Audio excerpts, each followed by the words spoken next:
The intention of justice is to see that the guilty people are proven guilty and that the innocent are freed.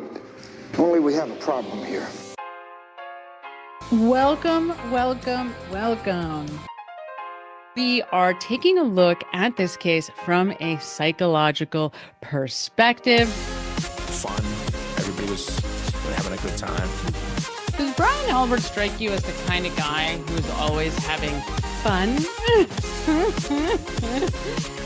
No. And here's a news flash for this judge. Mental health professionals have solutions.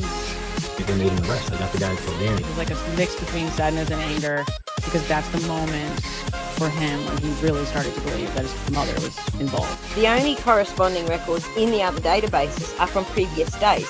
There is a huge psychological component to what was going on here. And according to this group, Brian Albert Jr.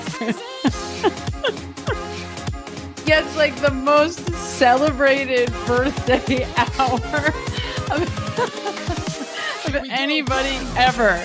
Like every 30 seconds, someone's like, "Happy birthday!" John totally seemed like such a cool guy. John makes me like the booze. Somebody jumps in as a journalist, draws attention to it, in a light that is not good for the prosecution. I mean, and there are serious allegations of corruption in the DA's office and the state police. It's not like his 21st birthday. What happened outside was separate from anything that happened inside. I'm going to go with the seahorse, because certainly I've gotten a lot of love from everybody today, which feels nice. You are very, very loved. And I can't believe we get to spend your birthday with you. Happy birthday! Text messages read back as if he's the aggrieved party. Hold on. Have each of you been called murderers? Who wants to be the one to give Matt the bad news? I wanted to prove, or to demonstrate. I don't know where the dog was. I didn't hear any barking. Her name is Sunny. She was named after Santino Corleone. To the side, in the side yard. Hey, hi, everybody. There's my Johnny. Hello. That's my Johnny. Sunny barks if you walk by my window and sneeze. You're not really going to deny this, are you? It's so weird. It's like the Inside Out, upside down. Narnia. I would get at some point in a timely fashion and then turn it over. Know if we had it enough, or we had it all, I should say. Kill me. Not having any observable or detectable electrical activity would be asystole. Means death. 3 separate tab IDs. The thing he had to encourage her to do was not to testify. You know, and Julia Albert responds to the text message from John, and she goes, "My biggest fear in life is ending up on Turtle Boy." Stop. Oh, you never seen that? Oh, I got it. You're not going to like this, though. You're going to disagree with me on Just say it. I like the disagreement. Okay. Yeah, the disagreement. People are terrified of him. They're absolutely terrified of him. And how do we know that? We know that from Mega Motion. Just another day for me, right? Which means it was just not an ordinary day for somebody else. Just when you thought you were out, pull you back. Karen Reed plots. She fabricates a conspiracy. I am just a person who likes to understand.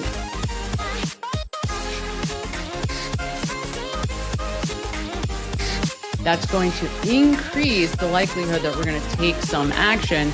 There she is.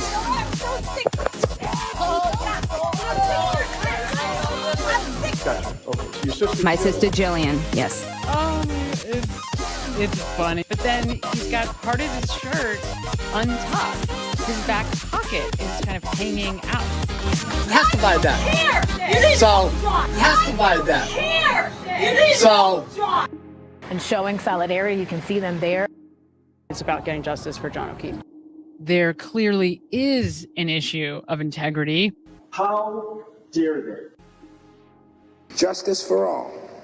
Only we have a problem here. Mm-hmm. Welcome, welcome, welcome. This is the I Don't Belong Here show, and I am your host, Samantha Beningo. I am a behavioral scientist, a career psychotherapist, a 6th-year PhD candidate in clinical psychology, a master's level psychologist and counselor.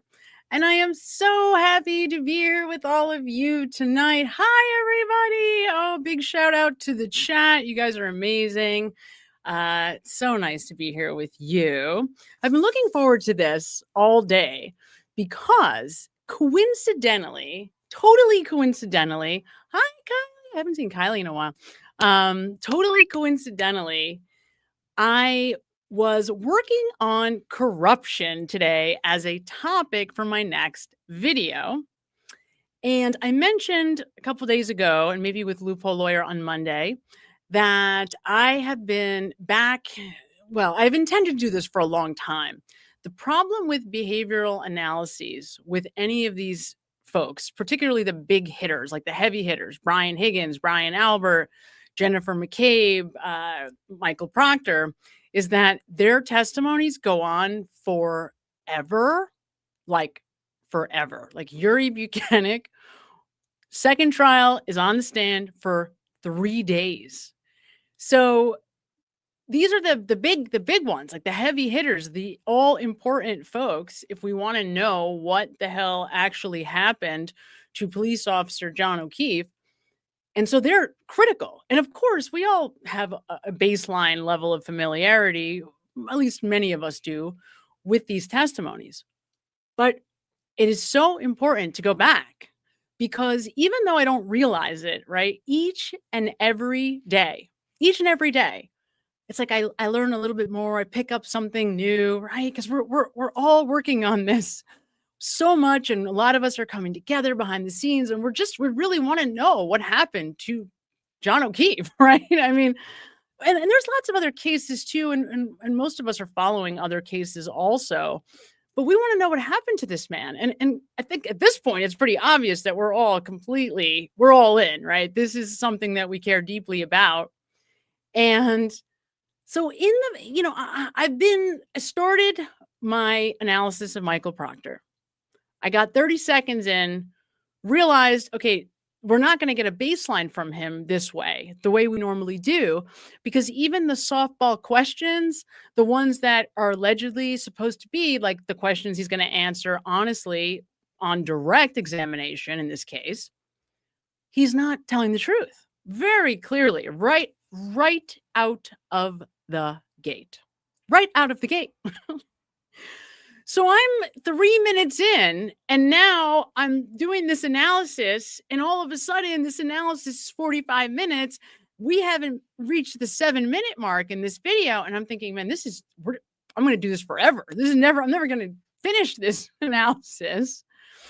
So I stopped what I was doing and went and tried to verify where I could, validate where I could, and disprove where I could the claims that he was making right out of the gate. And when I say disprove or, verify, validate, I mean with other people's statements, with any kind of facts that we might have, but with actual evidence, with other people's testimonies, just, referencing to see like, okay, well, what does Buchanan say? And what does Tully say? And right, et cetera, et cetera. You get the picture.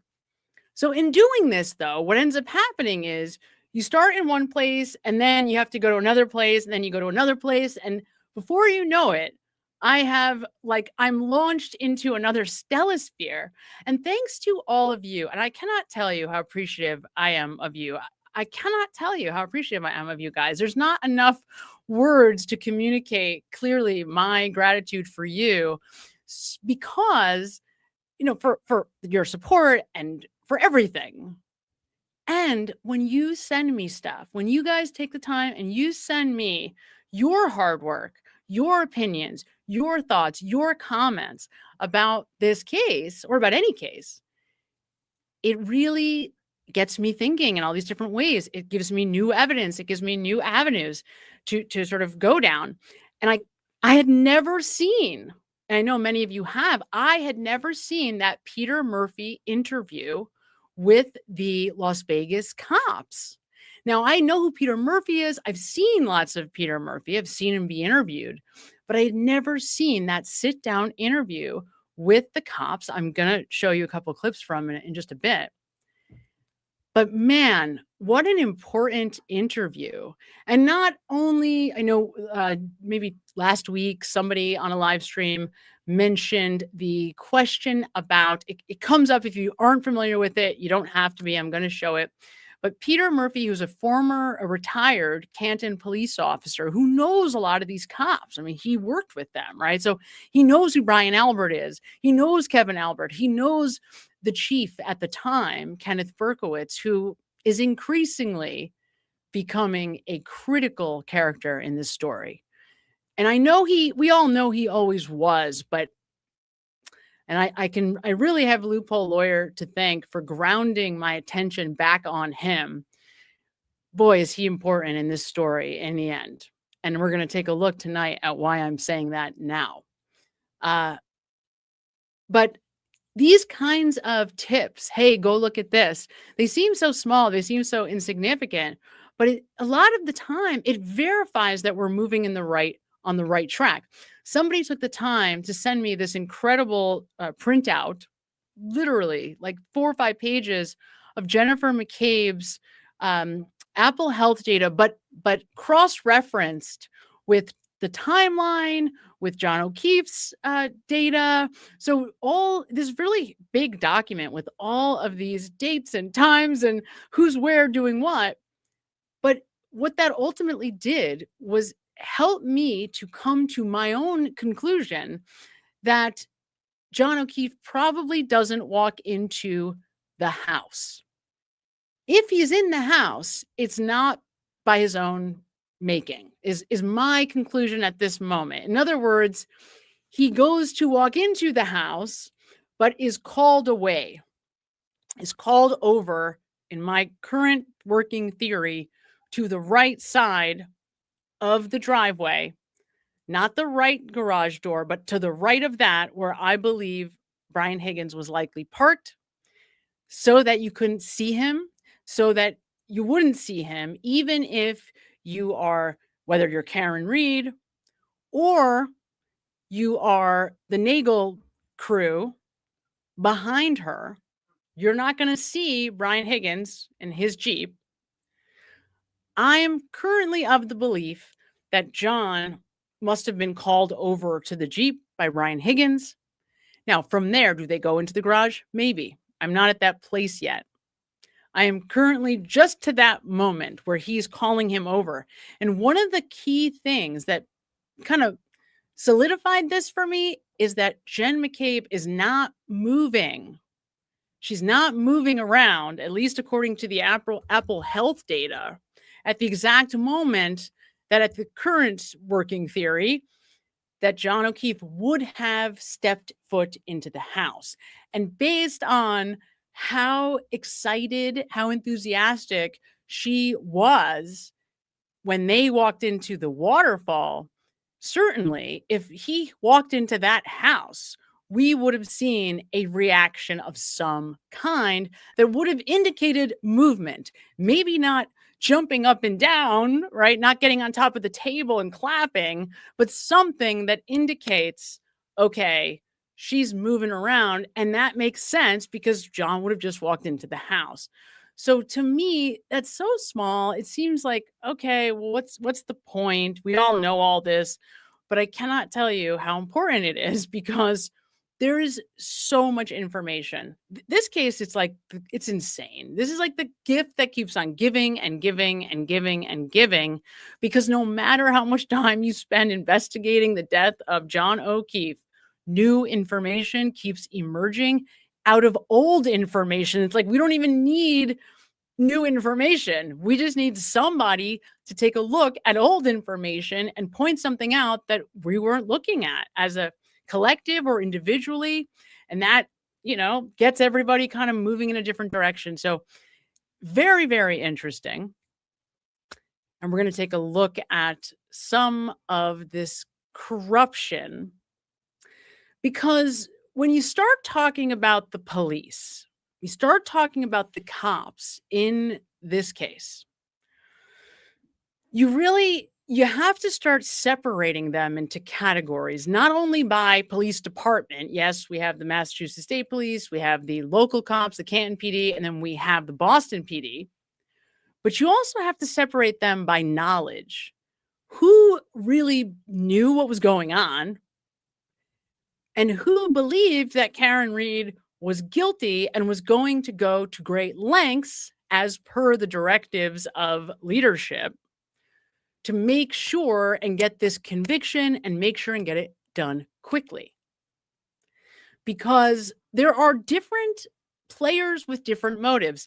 And nothing drives me crazier than when, whether it's Brian Albert or anybody else, who does this like, oh, we're all crazy because we believe in this massive conspiracy.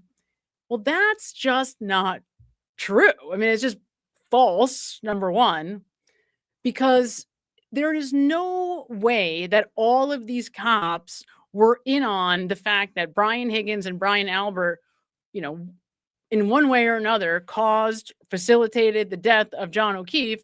And then all these people were in on it, trying to put it on Karen Reed. That is not what happened here at all. Okay. That's not what happened. In my mind, you have a very select handful of actual police officers who likely knew for a fact, not suspected. Suspected brings up a very different group. Suspected is something we could talk a lot about. We're going to speculate about that for a long time, probably. Should have known, right? There's a camp that should have known. Michael Proctor, Yuri Buchanan should have known. Brian Tully, certainly. Shame on him if he didn't know, because all of the information was available to him specifically. But not all of these people were in the know, right? So the question is, what separates these folks? And why did they behave the way that they did? Is this total negligence? Are these just ignorant, kind of small town cops? Many of us believe that for a long time. Some people still believe that. That doesn't, at this point in where I'm at in this investigation, that no longer passes the scratch and sniff test because, and thanks to some of you for pointing this out, because anyone familiar with these people knows that they have a higher level of competency. And it doesn't take long to figure that out on your own when you do some basic investigating. So we're going to start with that in just a moment. I want to start in a minute. I'm going to show you some very early clips, media clips from this case in the very beginning, the first 7 days after this incident takes place, to show you how early on, well, you'll see for yourself. I don't want to give anything away. We're going to take a look at that. I also want to send a huge thank you to Loophole Lawyer and Corey Hopkins, the attorneys who are out there fighting for us to get more evidence, more information, because at this point, there's really no reason for us to not have the information that should be public to all of us about these two trials, right? These two Karen Reed trials. Let's be honest, like, we should have this stuff, right? It's silly that they're trying to hide it from us. All it does is make us more worried and more paranoid and more concerned that something is being hidden from us. And in my next video, I'm not going to spend a lot of time on this, but I want to highlight what real police officers look like, because I think it's easy to get kind of lost in all of this. This is 3 sets of cops from different departments who are behaving in such egregious ways. And you have to think about to what great lengths the prosecutor's office in this case went to withhold information from the defense. Unbelievable. And we're going to take a much closer look at that in a moment. But I wanted to send a big shout out to our attorney friends, Loophole Lawyer and Corey Hopkins, for the hard work that they're putting in to try to get us this information, because it's crazy that we even have to do it, but somebody obviously has to do it, right? Because it's not happening on its own. And it seems like we're going to have to pull teeth for anything. And the thing I want to point out here, just want to point this out. I know it's so obvious, but I'm going to say it anyway, because I feel like you have to say the obvious thing and not just assume, right? If this were me, if I'm in a situation where somebody is accusing me directly of participating in such egregious, horrific behavior of any kind for any reason, right? And my personal information could exonerate me like immediately, right? Like immediately, I could just make my cell phone information, my texts available, just show you them and say, here you go, look, here it is. Who cares if there's, pictures that I don't want people to see, or, I'm speaking poorly of somebody. Who the hell cares? Who cares if I'm speaking poorly about somebody? What matters is that I did not commit homicide. What matters is that there is no world where me or my family members are directly involved in this freaking mess. That's what matters. That's the only thing that matters. And yet, with the defendants, sorry, I called them defendants. That's funny. With the House defendants, because I was thinking about the Karen Reed case, and they're witnesses allegedly. Now they're defendants. But with these House defendants, the fact that these people go to such great lengths over and over and over and over again to withhold information, to hide information, to keep information from us, from the defense team, of course, that is not going to go well for you. Of course, that's going to just make what was a fire into a raging inferno. And you would think at some point along the way, you would course correct. You'd be like, you know what? I made a bad decision in the beginning. I was defensive. I didn't know this case was going to become, what it is. So now I can course correct. I'm going to release this information so that everybody understands I'm not hiding anything. Who the hell cares if I may have said some nasty things about my wife behind her back or my husband behind her back? The truth is, I didn't murder John O'Keefe. So there's nothing to hide. Nope. Not here. Not in this case. Okay. So I'm going to get to your comments. I absolutely promise in just a minute.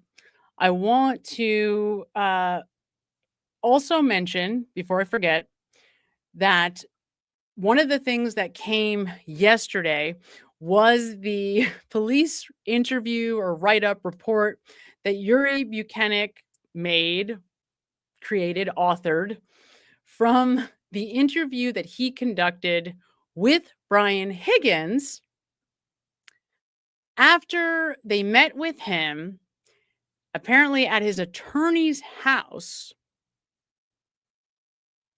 And I know I've said this before, but I trust that the majority of us, the majority of you guys, have some true crime experience, right?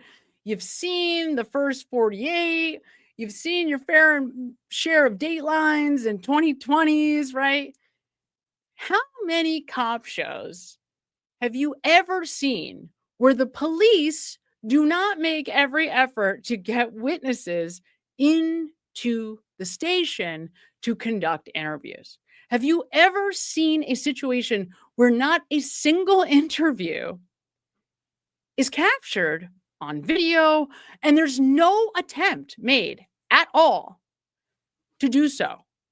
And it's just infuriating. It's so clearly intentional.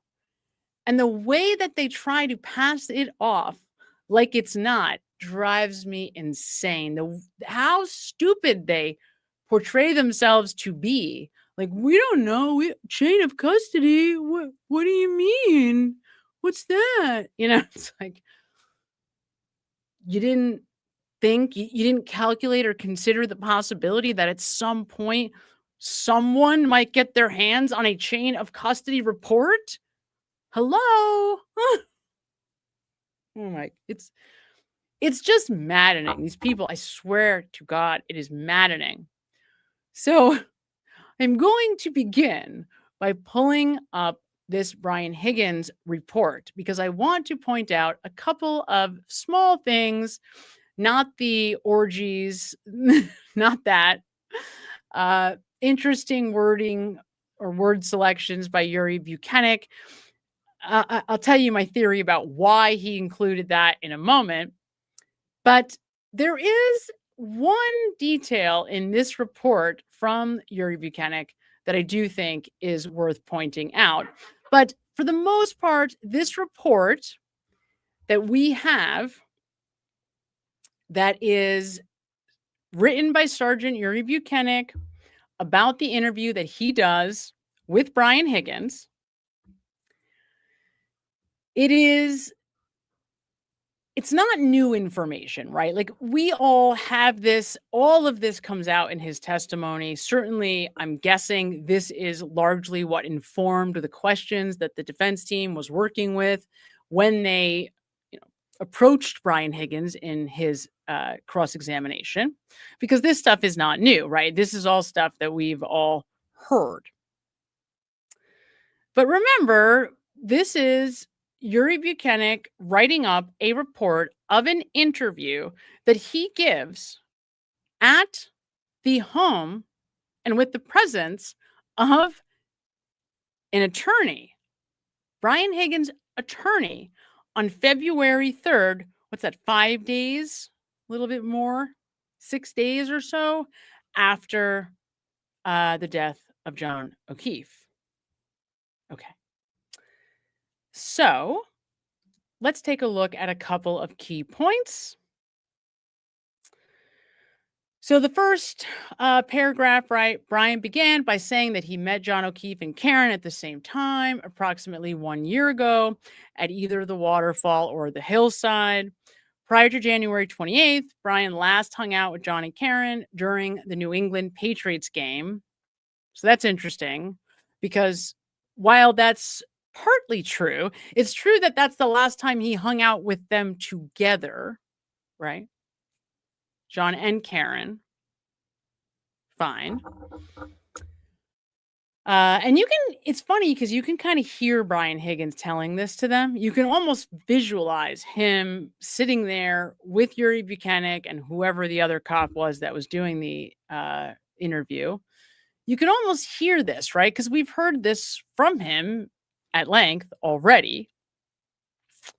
Then he goes into the whole story about them coming back from the funeral in New York, knowing about the storm coming, blah, blah, blah. Brian described the atmosphere at the waterfall as friendly, jovial, live band playing. Okay. The group was occupying the long high top table closest to the bar. All right. Brian says he remembers John and Karen walking into the bar together. Fine. She had, I love how he has to highlight how important it was that Karen walked in with a glass from C.F. McCarthy's, right? Like, that's at all relevant, but okay. Okay, he identifies John as having worn a long sleeve shirt, a baseball cap, whatever. So, again, all things that we've heard before. Everyone was in a good mood, especially Karen and John. Okay, so now it's funny because as I'm reading this, and we're going to take a look together at this waterfall footage, because while all of us have been so busy trying to place Brian Higgins and his interactions with John O'Keefe and who was around him, the fighting with Brian Albert, the play fighting, whatever, looking at where John is, looking at Chris Albert, looking at the interactions between Brian Albert, and Chris Albert. While all of that is happening, what I wasn't focused on for the longest time was Karen Reed, right? I'm not looking at Karen because I'm not, frankly, that concerned about where she was or what she was doing. I was concerned about Brian Higgins and John. But of course, once again, thanks to Loophole Lawyer for asking the question, where is the trigger? What is it that happens that triggers Brian Higgins Albert to essentially threatening John? Like what changed in that 10 minutes? Where is that moment, right? So in looking for that is ultimately how I started to think, oh, well, Karen's oddly working her way around this bar, right? So again, they walk in together. John immediately, I mean, how ironic, goes right to Brian Higgins, gives him a big hug. It's so odd in retrospect, right? And Karen goes straight. So she beelines it to the other side of the table. And I went back. This is a side note. I went back today. I started the day. I'm like, all right, I'm going to continue with my Michael Proctor analysis. Somehow I wound up at Nicole Albert and doing my own full analysis of Nicole, not video recorded, but just in my head, because I wound up mesmerized by this woman and the unimaginable deception that is going on throughout the entirety of her interview. I was actually like in awe. I was like awestruck. I'm watching her. I'm going, wow, this is really a performance. Wow. Like I said, it's not that I haven't seen it before. I've seen it plenty of times. But on this day, for whatever reason, I saw it in a different way and was like, oh my God. It's not, the lying is so hard to take that sometimes I just can't look at it. Like I need to go somewhere else. I need to look at something else because it's so unsettling. It's so upsetting. It's so unimaginable, so egregious, right? It's like, I don't really want to know if these people are lying. To be honest, like this is painful to have to sit through. But for some reason on this day, I just was like in awe, like, wow. Okay. We're going to get to that at some point, maybe not tonight, but we are going to get to that because there is some really important information in Nicole Albert's testimony that is important to where John O'Keefe is and when on this night. And I don't want to jump too far ahead, but we'll get there. I will point out why I think her testimony is so important. One little detail that winds up giving us an enormous amount of information. So they walk in. We've got Karen going one way. We've got John going all the way around that high top table, right directly to Brian Higgins. It's like you can't even make it up, right? And Karen starts on the left side of the bar, left side of the high top, and then works her way around that room, around the bar, until just before they walk out, she is literally a quarter inch from Brian Higgins, talking to Brian Albert, who consequently forgot to mention that when he was testifying, and he told us that he had no interaction with her. It's funny, right? Isn't that weird how he just completely forgot? So that wasn't true, obviously, because she's standing next to Brian Higgins, screaming in the direction of Brian and Chris Albert. Interesting. So Brian remembers that John is wearing a rolled baseball style cap and Karen had black knee-high boots and maybe a white shirt. Interesting. Okay. It's an interesting thing to remember. And I don't know why you would even, like, what would inspire that question? What was Karen wearing? Okay. So, and then it says he keeps to himself and he stays pretty quiet. It's like, wow. I guess on paper, if we are analyzing the waterfall video, I guess you could argue that he kind of keeps to himself. I guess. Right? I guess he's kind of I I don't even know what to do with that. It's okay. Okay, Brian. Um Brian described that the demeanor, the behavior, casual conversation taking place, everyone was in a good mood. Okay. Brian went on to say that once the bar was closing, and now this is important because this is in as he's telling the officer this, remember, he would be thinking about walking out of the bar because Brian Higgins knows full well, has absolute awareness. He's walking out of the bar. He is literally shouting to John O'Keefe to come to 34 Fairview, right, from across the bar. But he doesn't mention that. So what he says is, Brian went on to say that once the bar was closing, Jen McCabe, Brian Albert's sister-in-law, invited everyone in their group of friends back to the house. Brian stated he only knew that he himself was going back to the house, but did not know who else was coming. Okay. Then we're back to this bizarre need to tell us that he plowed a driveway that had no snow on it. What are we all supposed to do with that? Like, what could possibly be the need, the reason to tell us that you plowed a driveway that you did not plow? Like, what could possibly warrant that is not something incredibly nefarious? And while we're on this topic, this came up the other day. I think this might have been Monday, but I just want to show it to you. We're not going to spend a lot of time on it. I want to show it to you. And I promise I'm going to get to the chat. I promise. I had pulled this up for tonight, but then I went to look and it's not there. So I want to grab it really quick because it's interesting.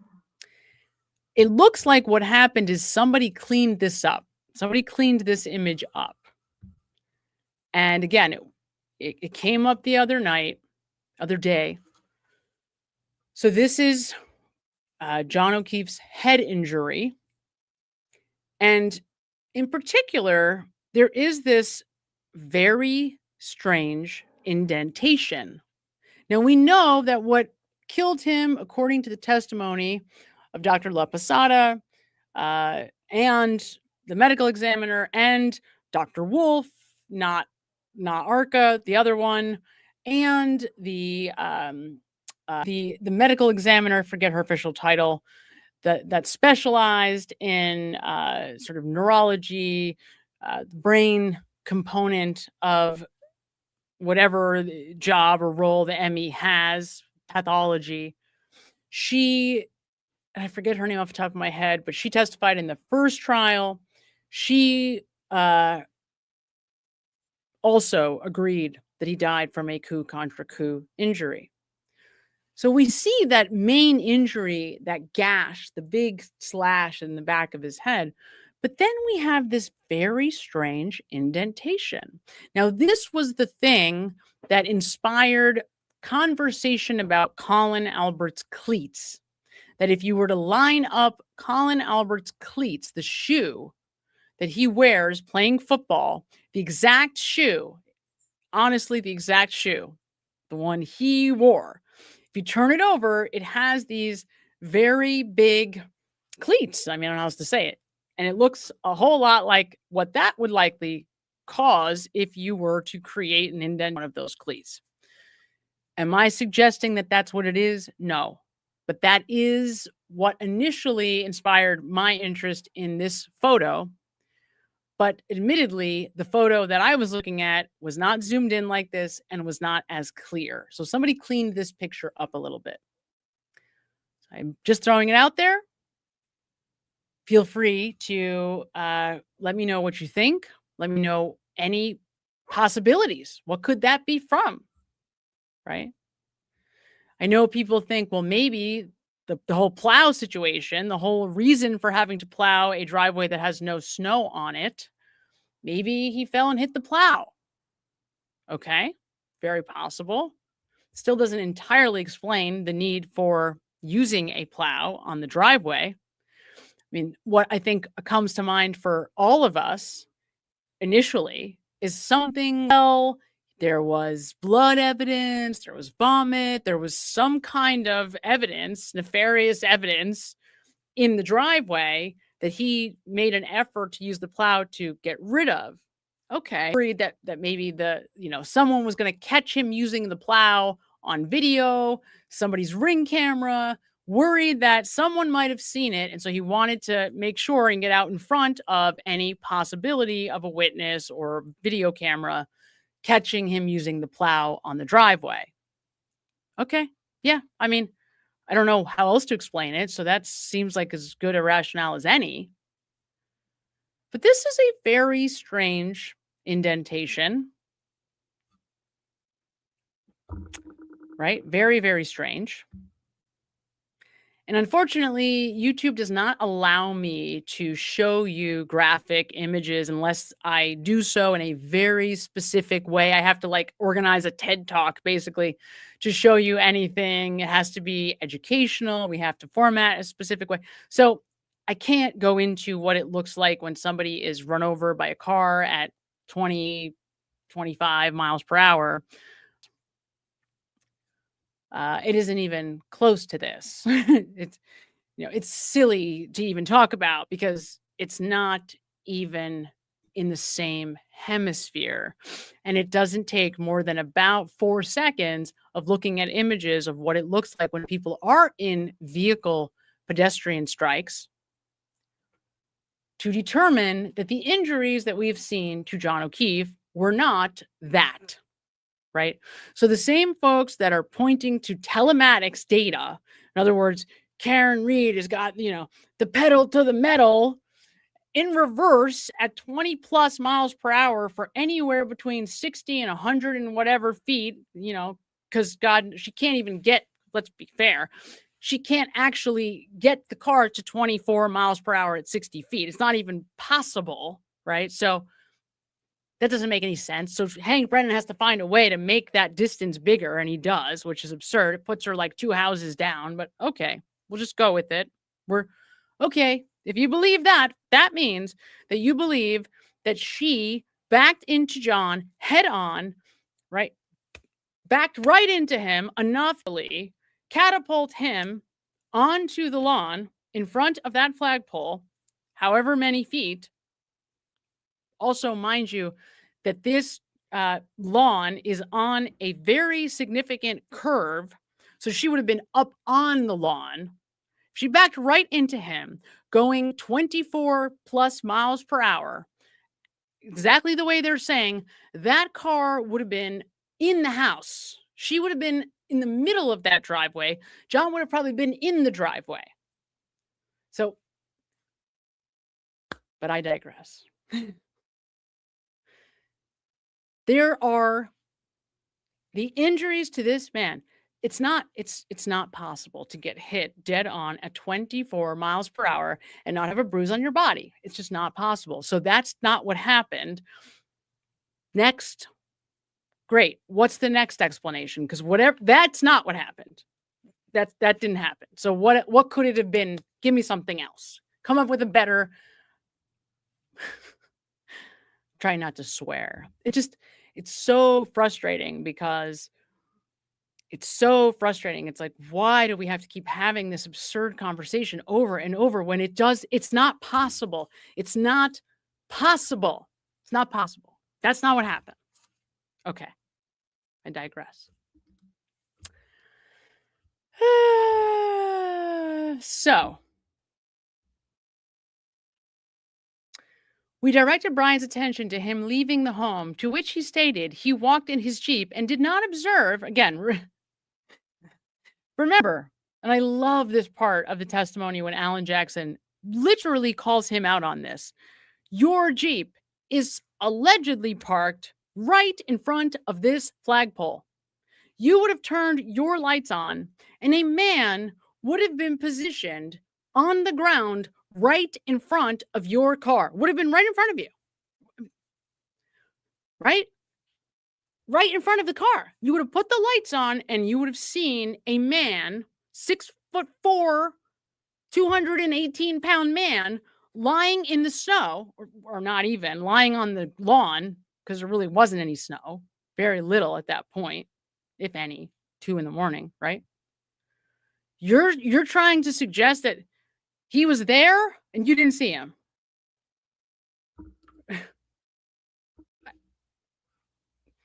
And then Yuri Buchanan, who knows if Yuri says this or if Brian Higgins says this, and isn't it funny how it just seems to have escaped these two that at this time, on this night, there wasn't any snow.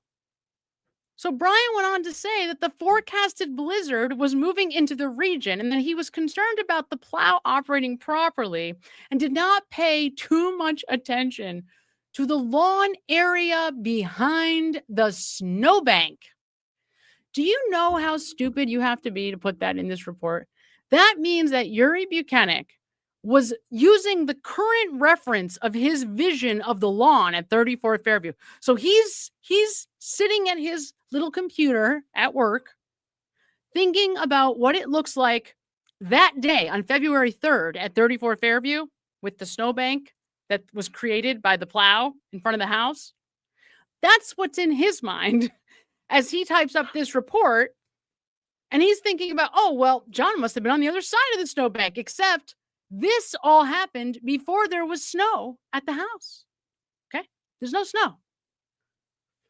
What is there, a half inch if we're being kind? It's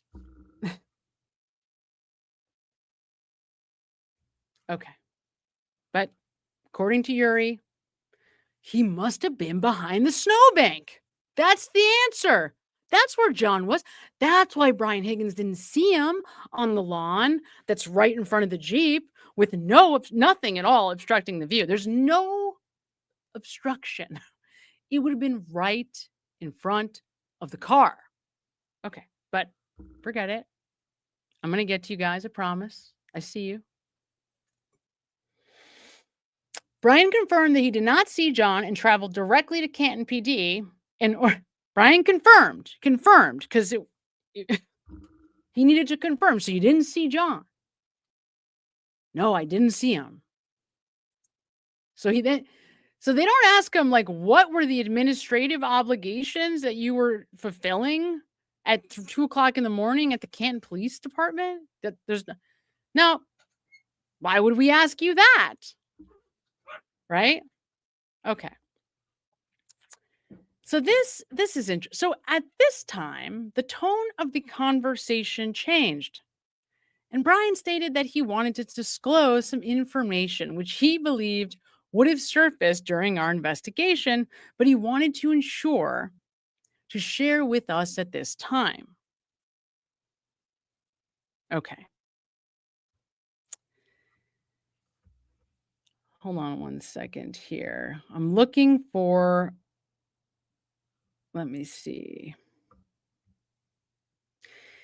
This is, I skipped over, I didn't see it. So this is maybe the most important statement in here that I wanted to point out.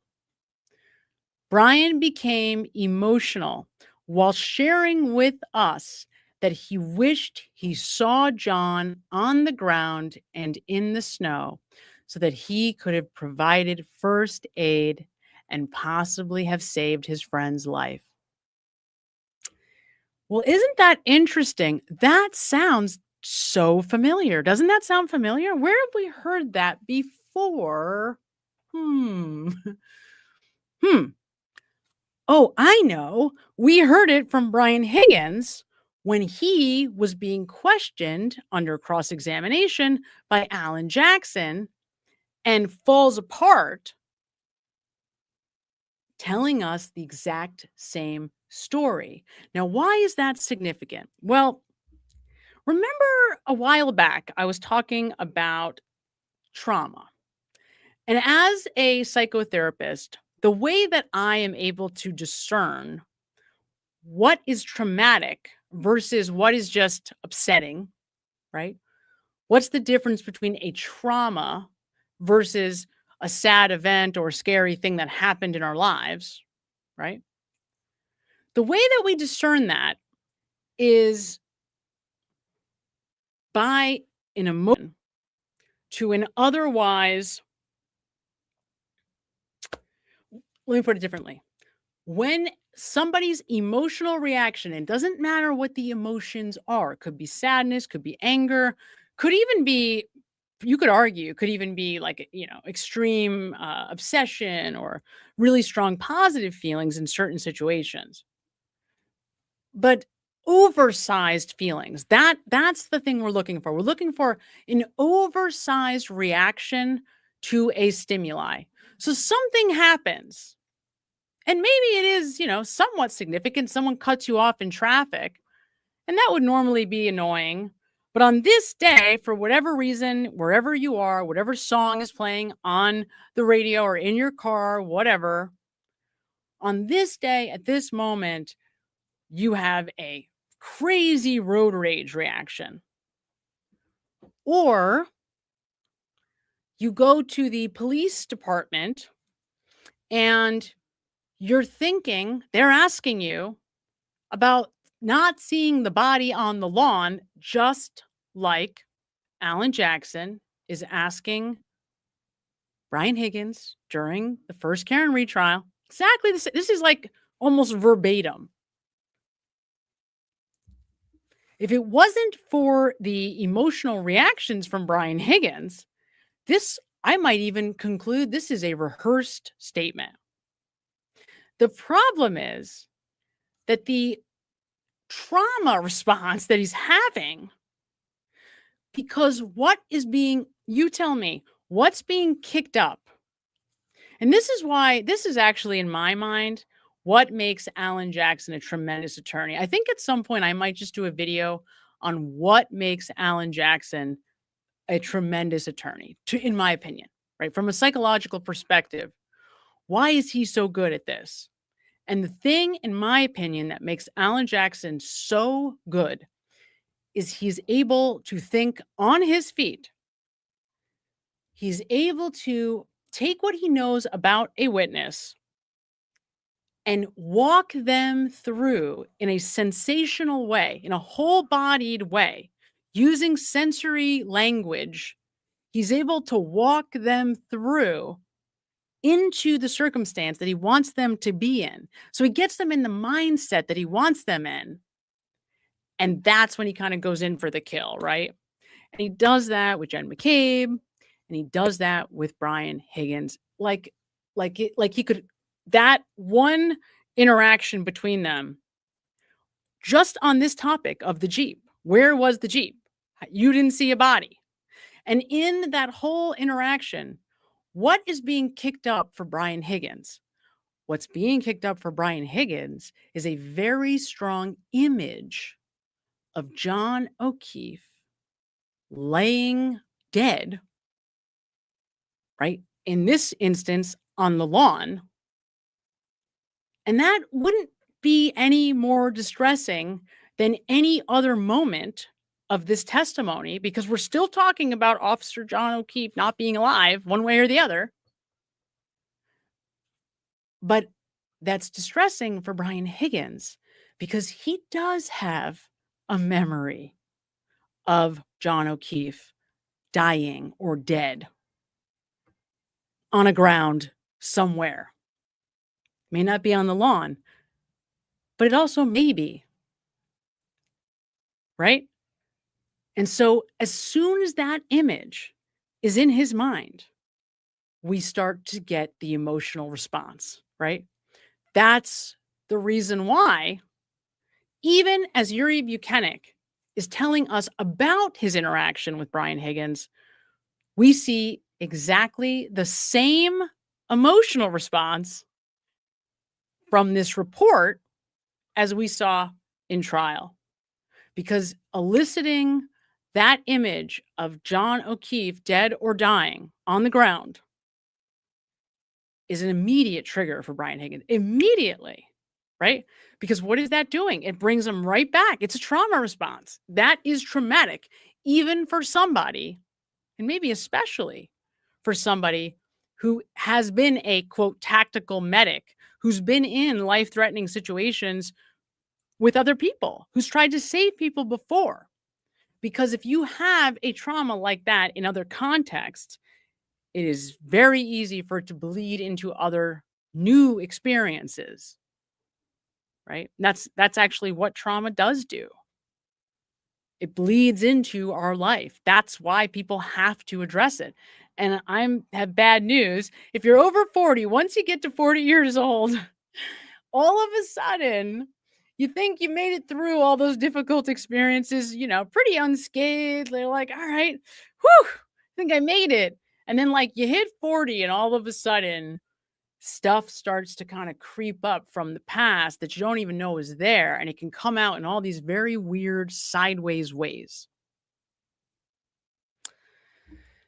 So one way or the other, life is not going to get easier for Mr. Brian Higgins. That's for sure.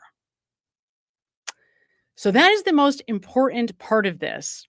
But isn't it funny that then Yuri Buchanan summarizes his experience with Brian Higgins? So then all of a sudden, the tone of conversation changes, right? So, and you can imagine right now, Brian Higgins has to get all serious and businesslike, and I have to bring you these messages. I want you to know I'm not hiding anything. No, there's no reason why I wouldn't just turn over my cell phone that I just destroyed, though. I'm just going to give you these texts. Yeah, you don't need my phone. No, you don't need that.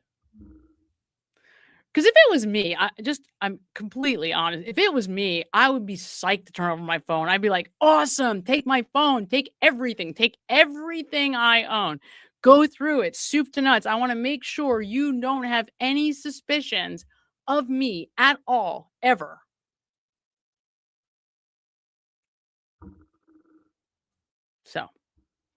So that is I think the critical piece here. If there's anything else that you see from this report that you think is critical to point out, let me know, put it in the chat, and I am going to turn my attention to you guys now. Hi, everybody. Sorry about that. I just wanted to get all that out. K Schmidt 8 sends $4.99, says, oh my God, I completely changed my opinion about Karen and Brian. Right? It's crazy. It is so crazy. So crazy. There's so many of these little moments. And I really hope I keep kind of getting on Loophole Lawyer to do this because I think he probably has more footage than I do. We need a full, like from the moment that Karen and John walk in, maybe even from a little before, and then in every single second. We don't have that. As far as I know, there's not one video yet. I can make one, I'm sure. I just haven't taken the time to do it yet. But I think it would be amazing because it's just so powerful to watch as she walks to the left, he goes right to Higgins. And then by the end of this hour, somehow you see that Karen Reed has made her way all the way. Literally, she's like next. It's nuts. And then you see his behavior. You see how he starts to change, not only with like the peacocking and the fighting with Brian Albert, but you just see how he like comes alive, right? As soon as he like sees her and they walk in, you see his whole face change. It's wild. The whole thing is wild. So the waterfall video is so, thank God for the waterfall video, right? Kimberly Worst, 8470 sends $1.99. Thank you so much, Kimberly. I so appreciate your support. Monolary, member for 3 months. Yay! I'm so happy to have you. Would love to see Byron from, I know. So listen, me and Loophole Lawyer are deciding to continue to collab on Mondays at noon. And we just put together our our guest lists, our ideal list of folks that we want to have bring on. So I put LV Cops on my list. So it's there. We are very much talking about it. Sergio De Niro is on that list. Of course, all the attorneys, all of them, all the great attorneys, all Karen's attorneys, but lots of other attorneys. Mark Betterow, obviously Emily C., Nurse Kim. I mean, there's so many. Melanie, obviously Aiden. So there's a whole host of people. If you guys have folks that I didn't mention that you think we should invite, I know there's so many people. So, but yeah, I would love to have them on. Michael Easter, cops. Something is, there's something so powerful about real cops, right? When you see a real detective, right? It's like the reason why we all love Joe Kenda so much, right? Like from Homicide Hunters, like we all love that man because there's just like there's something authentic about him. But there's also something very like real and vulnerable about him, as tough and like hardened as he is. It's so interesting. We love these detectives, right? And there's nothing that is awesomer, more awesome, it's not a word, than a detective who's like doing it the right way, who's doing it by the book. And you're going to see this in a moment, but one interview that Peter Tragos, the lawyer did with Michael Easter says, look, the reason why we have dash cam and body cam is to protect us, is to protect our investigations, is to protect our integrity, is to, defend against anybody who says, that we did something incorrectly. But of course, not in Canton or in Boston, right? Because they see it, of course, because if you're doing something, that you have some consciousness of guilt about, of course, then you're doing something wrong, right? It's nuts. It's so nuts. Oh my God. Deshay. IO 803 sends $2. Canton Fire Department refusing to hire outsiders. I know. I have that. Do I have that ready to pull up? I have that. I saw it. Gotta love X. It's such a cesspool. People are so cruel to each other. But man, there's some like really good nuggets that pop up. Let me see if I can bring it right up for you. So I think I have it right here because I did want to highlight it. It is freaking fascinating. Let's see if I can bring it right up very quickly. Very interesting. The Canton Fire Department had a little job posting that pretty much tells you everything you need to know about how they feel, which is really, really interesting. Let me see. Where is it? It's here. Here it is. So it's very, very brief, but take a look at this. And thank you so much, Deshay, for pointing it out. Just so you guys can see. January 20th, 2026. Attention Canton Local 1580 Fire Chief position requests to stand down. Brothers and sisters, the town of Canton has posted a vacancy for the position of Fire Chief. The Canton Firefighters Executive Board and the members of Local 1580 strongly believe that qualified and worthy candidates within the Canton Fire Department could fill this vacancy and maintain that the position should go to an internal candidate. As a result, we implore PFFM, Professional Firefighters of Massachusetts members from outside departments to refrain from applying for the fire chief position in the town of Canton.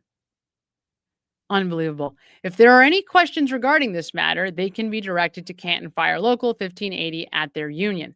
Now, part of the reason I suspect for this letter is any kind of corporate entity, there's a legal responsibility to post to the greater, like to everybody. So when I was working for Hazleton, which is a nonprofit, but same rules apply, it's a large organization.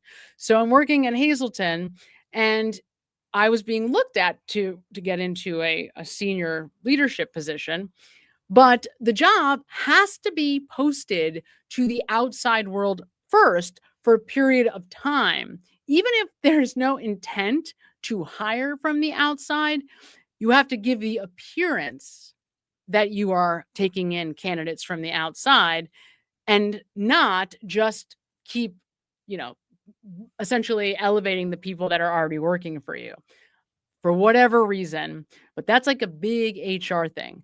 My guess is that is where this is coming from. This is these folks, this Richard McKinnon.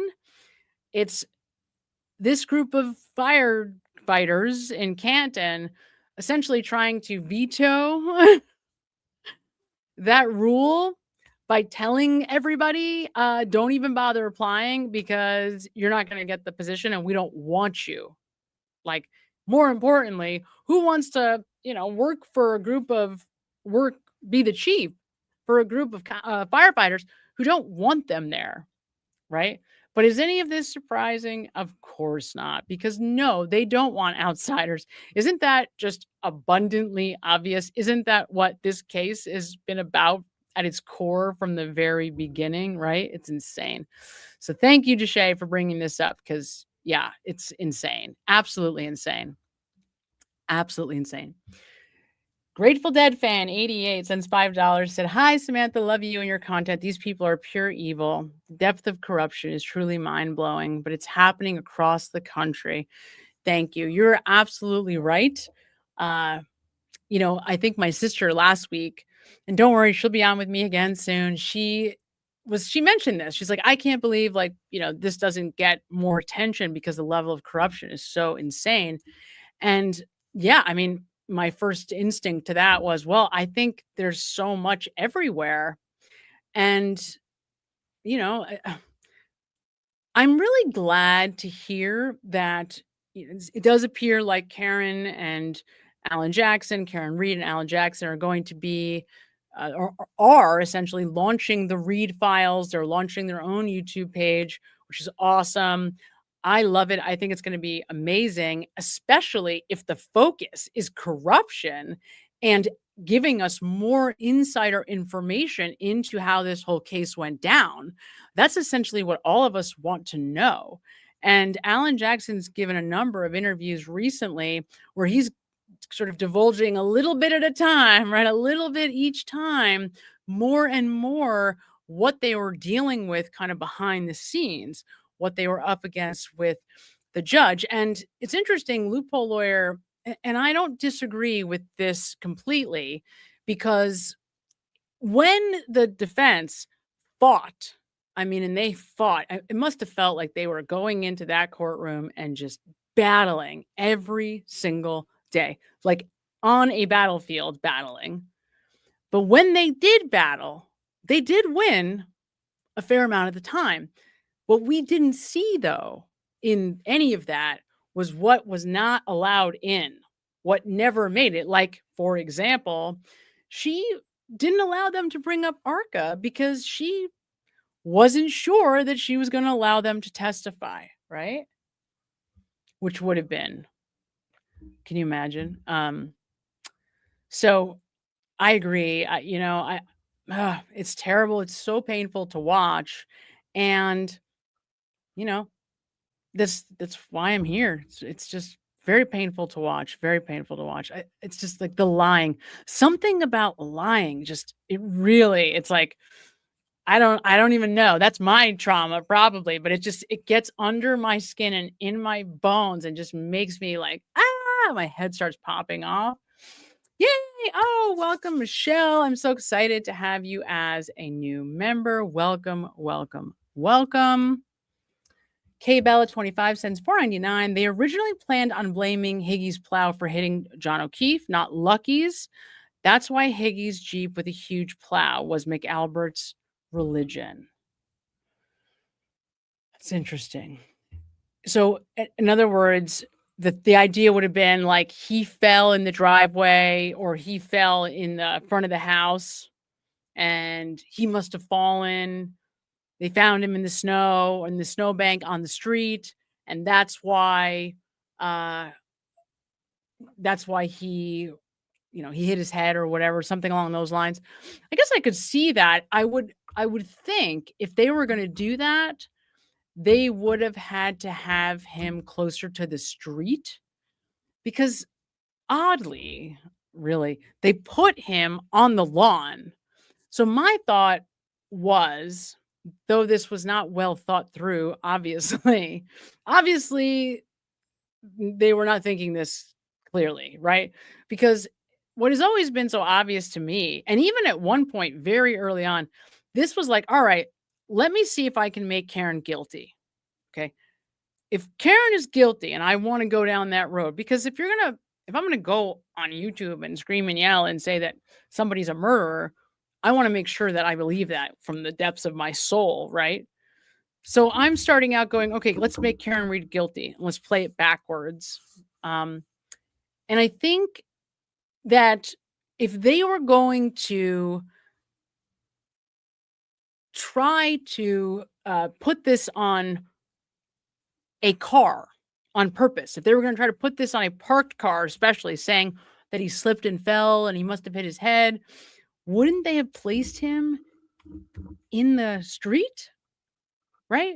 Because one of the things that makes this case makes it impossible for Karen Reed to have been the murderer is the fact that is where John is.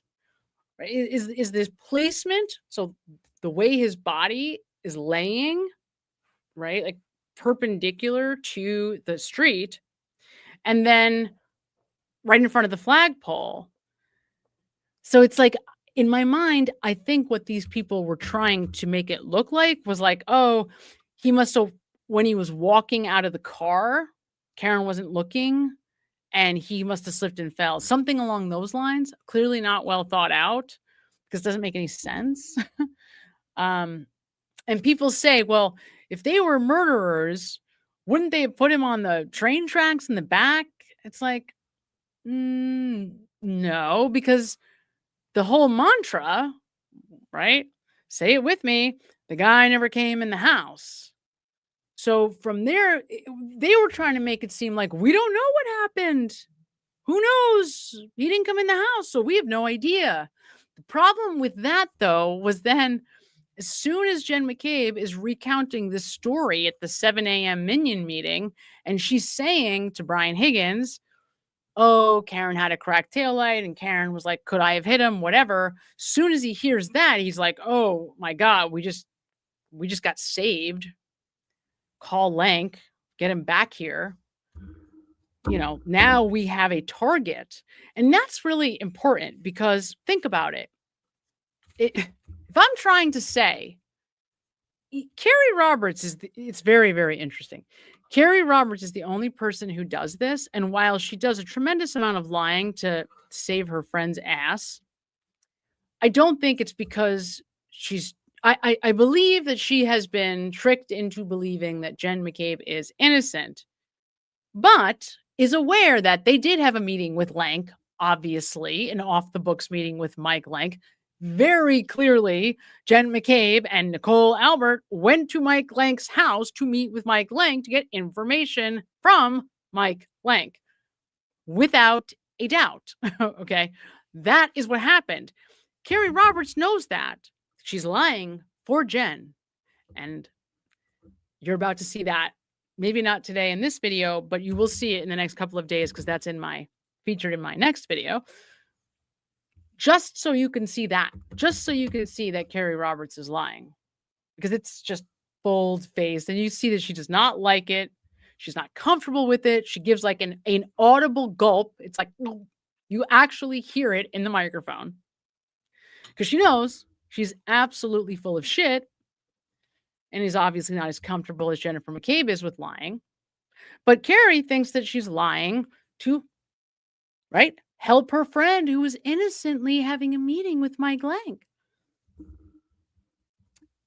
Carrie's the only one that does not evidence consciousness of guilt, right? Because she doesn't know what happened. That's the reason why she is not willing to say, I have strong negative feelings towards Karen Reed. Even now, even after everything that has happened, Carrie Roberts is not willing to go on the show with the girls, that show, and she's not willing to go on with them and talk shit about Karen Reed, even after hearing that Karen Reed is calling her the C word or whatever. She's not willing to do it. That tells you that there's some part of Carrie that's not, at the very least, doesn't believe Karen did this on purpose, but has some small doubt somewhere, or at least recognizes like she wasn't there, so she doesn't know what happened, right? That is somebody who does not evidence consciousness of guilt because she doesn't know what happened. She doesn't know what happened. If these people didn't know what happened, they would not be so convinced that it was Karen Reed, right? Because let's face it, maybe it wasn't, right? If you're Jennifer McCabe and you have no idea what happens and you're sitting in that house, you don't know what happened. You don't know what happened. So you're going to be indifferent. You're not going to be, oh, I got to put this on Karen Reed. We all got to make sure it's Karen Reed who did this. It's so crazy. But they don't see it, right? That is like, when we talk about deception detection and statement analysis, that's the whole point.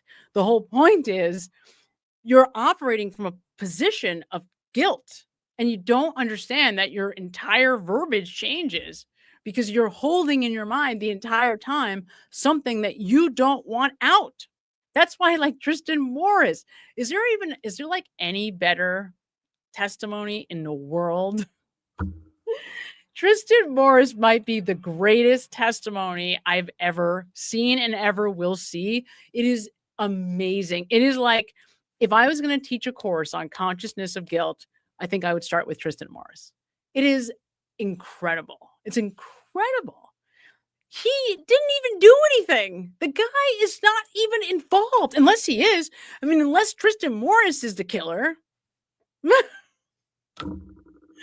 Right? Maybe Tristan did it. Because have you ever seen anyone act so guilty? A person who nobody is connecting with this sequence of events on the planet? Like a guy who I don't even know, I'm not even sure was actually at the scene at any point that day or night. I'm not convinced that she even got picked up by him. So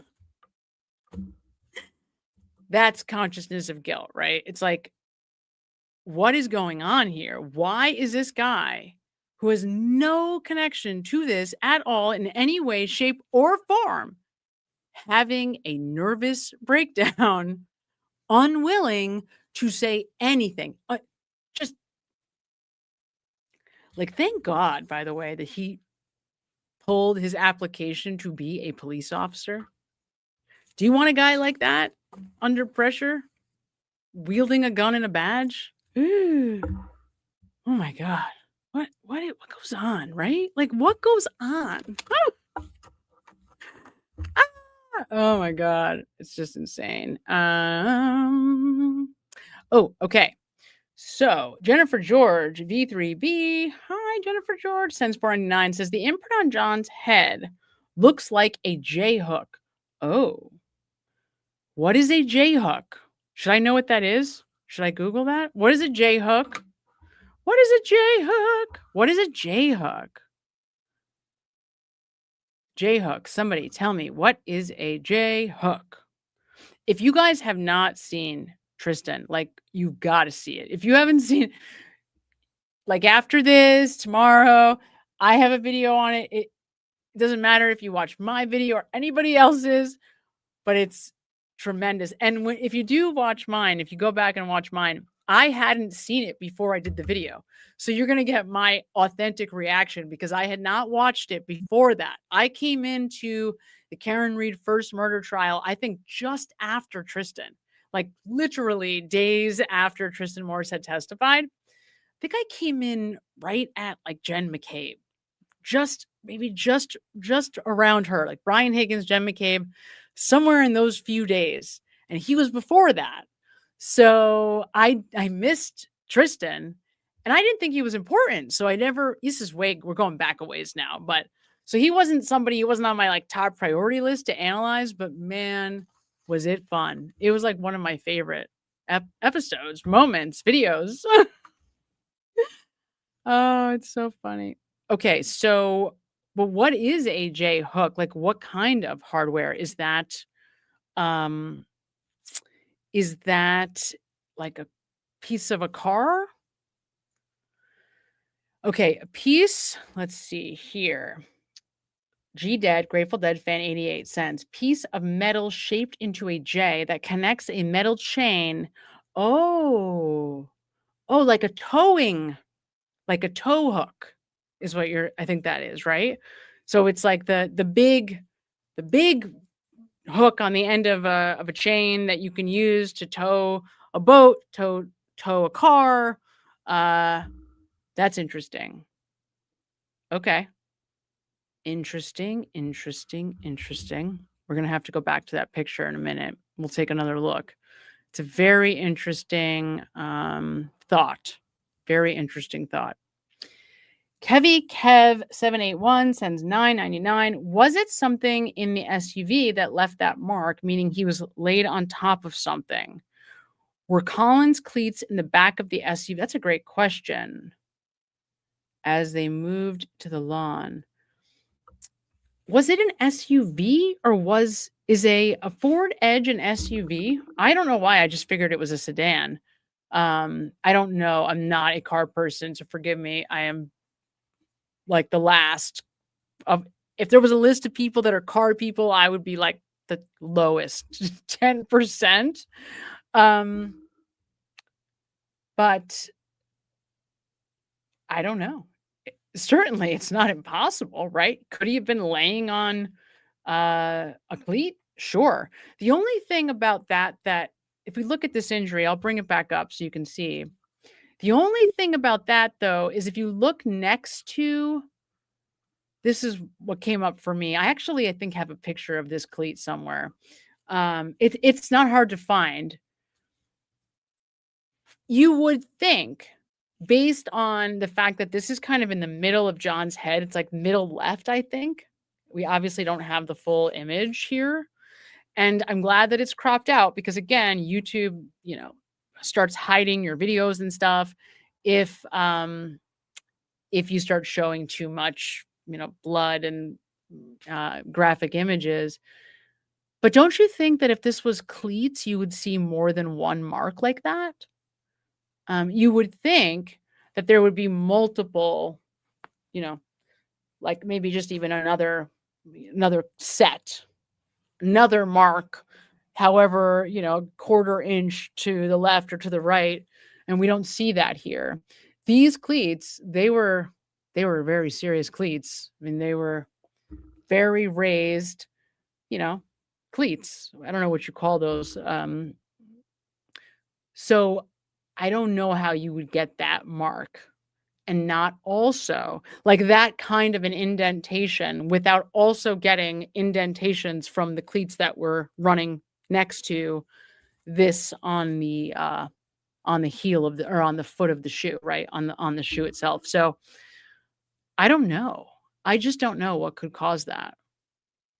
But I'm sure that somebody does, right? I know that on a Jeep, not on a Jeep, I'm sorry, on a plow, there's an edge, right? So there's the curved part as the plow comes down, right? And then it kind of comes around. So it's like a C shape. This looks just too small, right? It looks too small to be anything like on the plow itself. And the other thing about this, as far as whether this is an indentation, it does appear to have a scratch.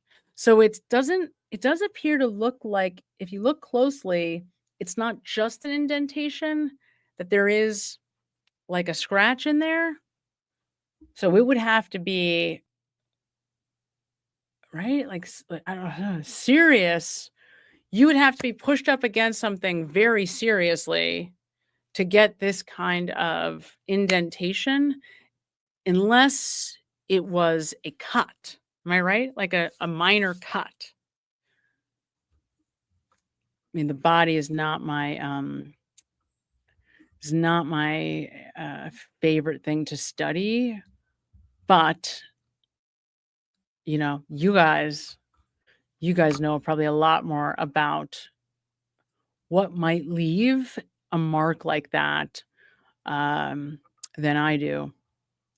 We're gonna keep trying to figure it out though, right?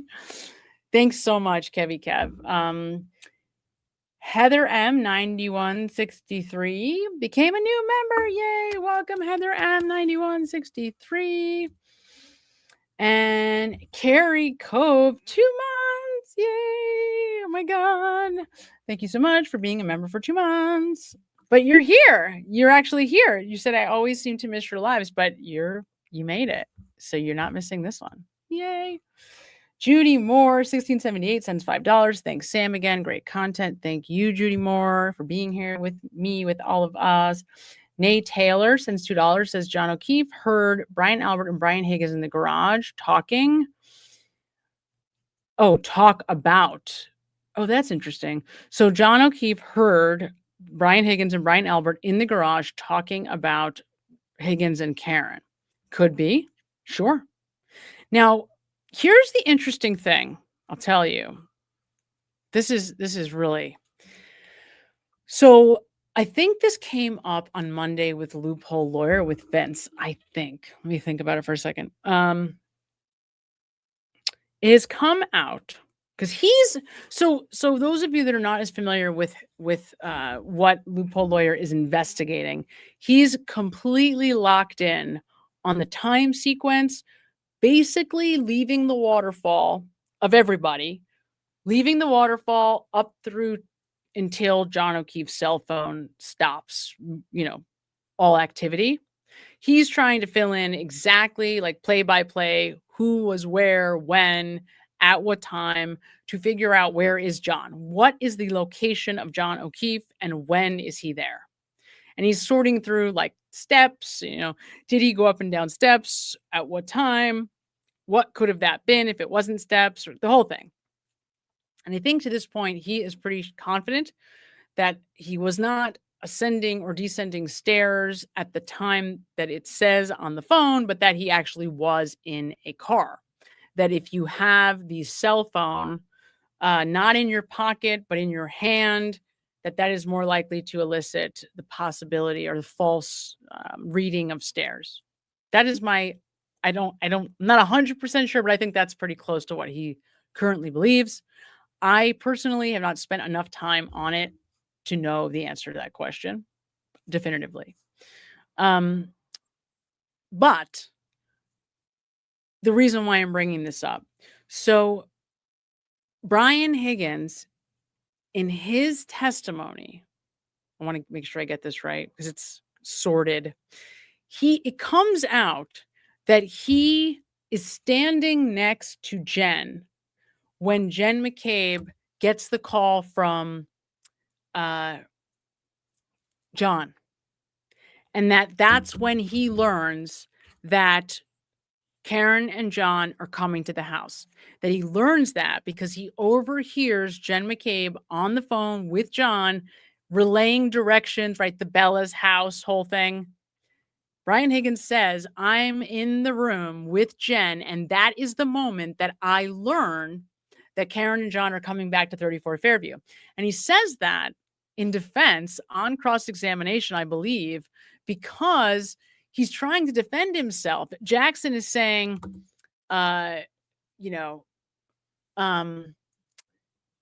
he's trying to basically, imply that he might have certain intent. And he's trying to say, well, I didn't even know they were coming to the house. I had no idea that John and Karen were coming.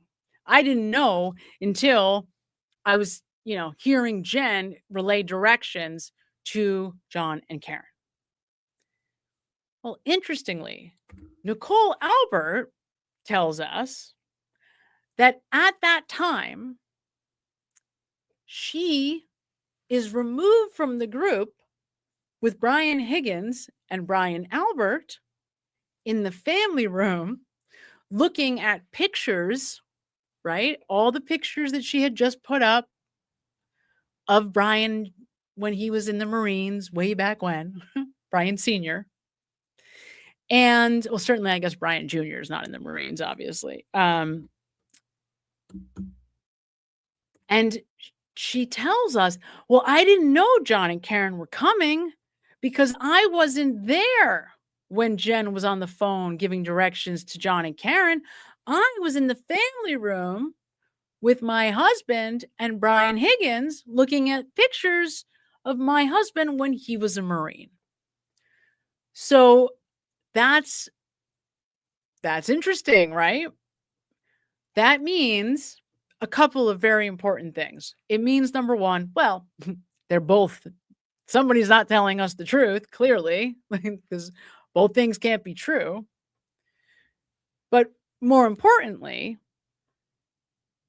there is no reason for Brian Higgins, Brian Albert, and Nicole Albert to be separated from the rest of the group unless there is a reason to separate them from the group.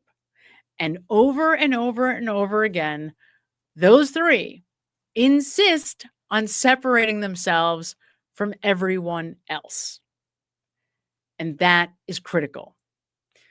Now, one of the things that also comes out from Brian Higgins' testimony is that he removes himself, right, separate and apart, that at one point, this comes from Brian Jr., from Brian Albert Jr., who doesn't know where Brian Higgins is at key parts of the night, that he's not there. Brian Higgins isn't with them, right? So we know it appears like what happened is this. This is what it appears like. This is my current working theory. Of course, it's just a theory. It could change, and it very well may.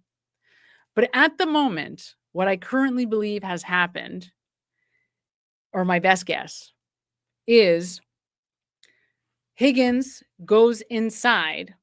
He finds out from Jen that they are coming, but it winds up taking longer because remember, John and Karen get a little lost. They get turned around.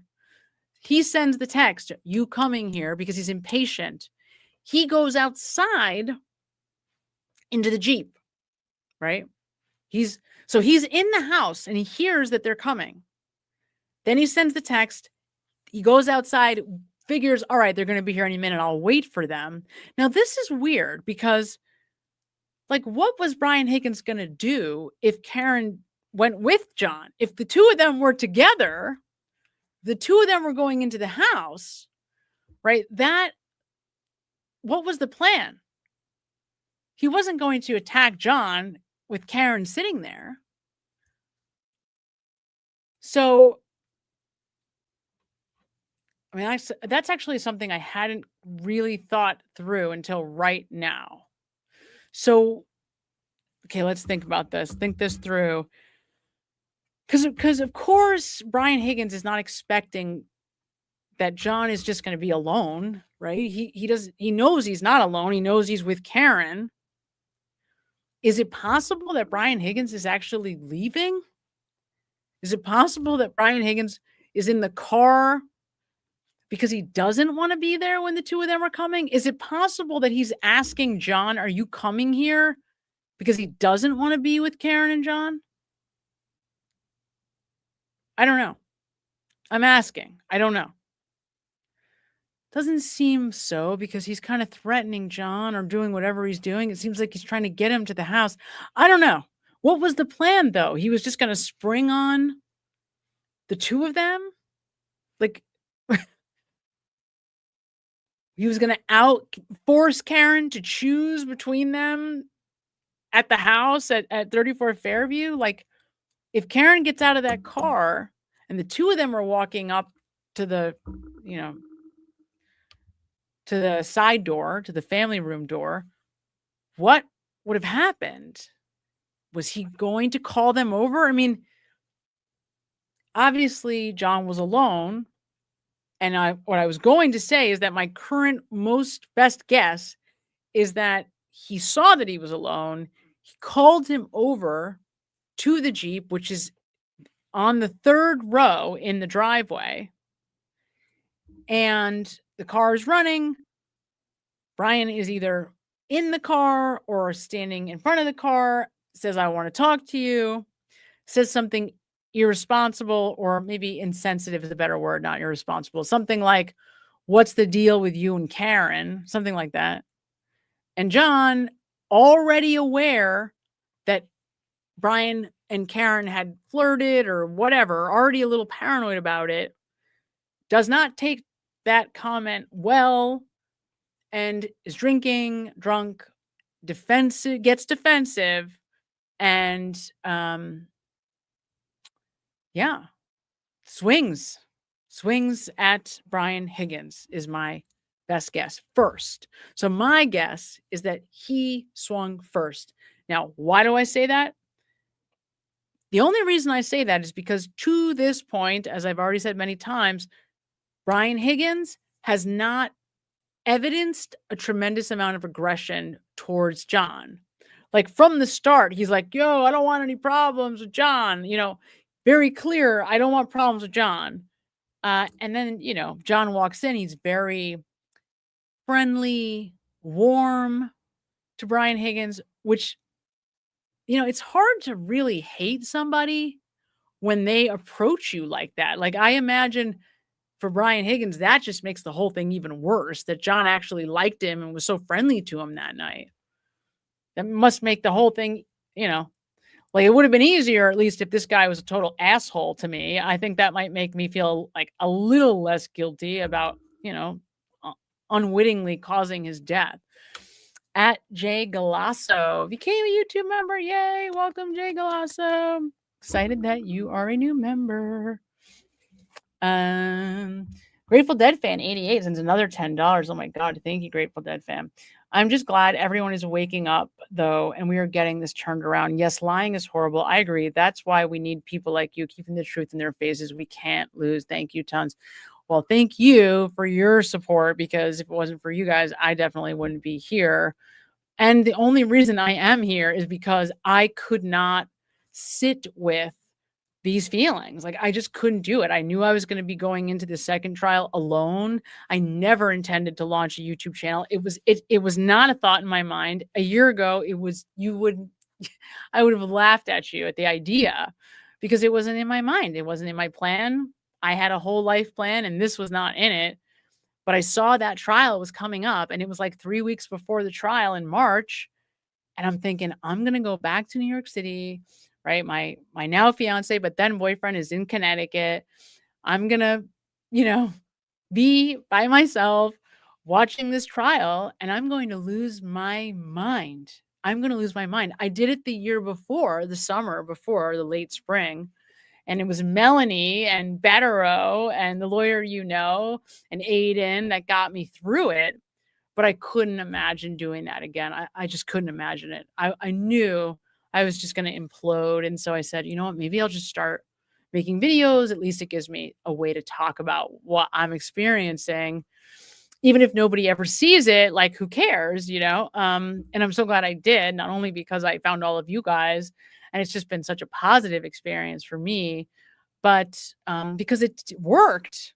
Like, it really worked. I didn't carry all of that, oh my God, overwhelming, intense emotion that I had the first trial, which was so hard to watch every day. Oh my God. I mean, this one was hard to watch. Don't get me wrong. It was hard to watch. But I just think having an outlet to talk about it made it so much easier. It really does. It's true. The whole talking cure thing, right? By the way, that was Sigmund Freud's idea, in case you didn't know.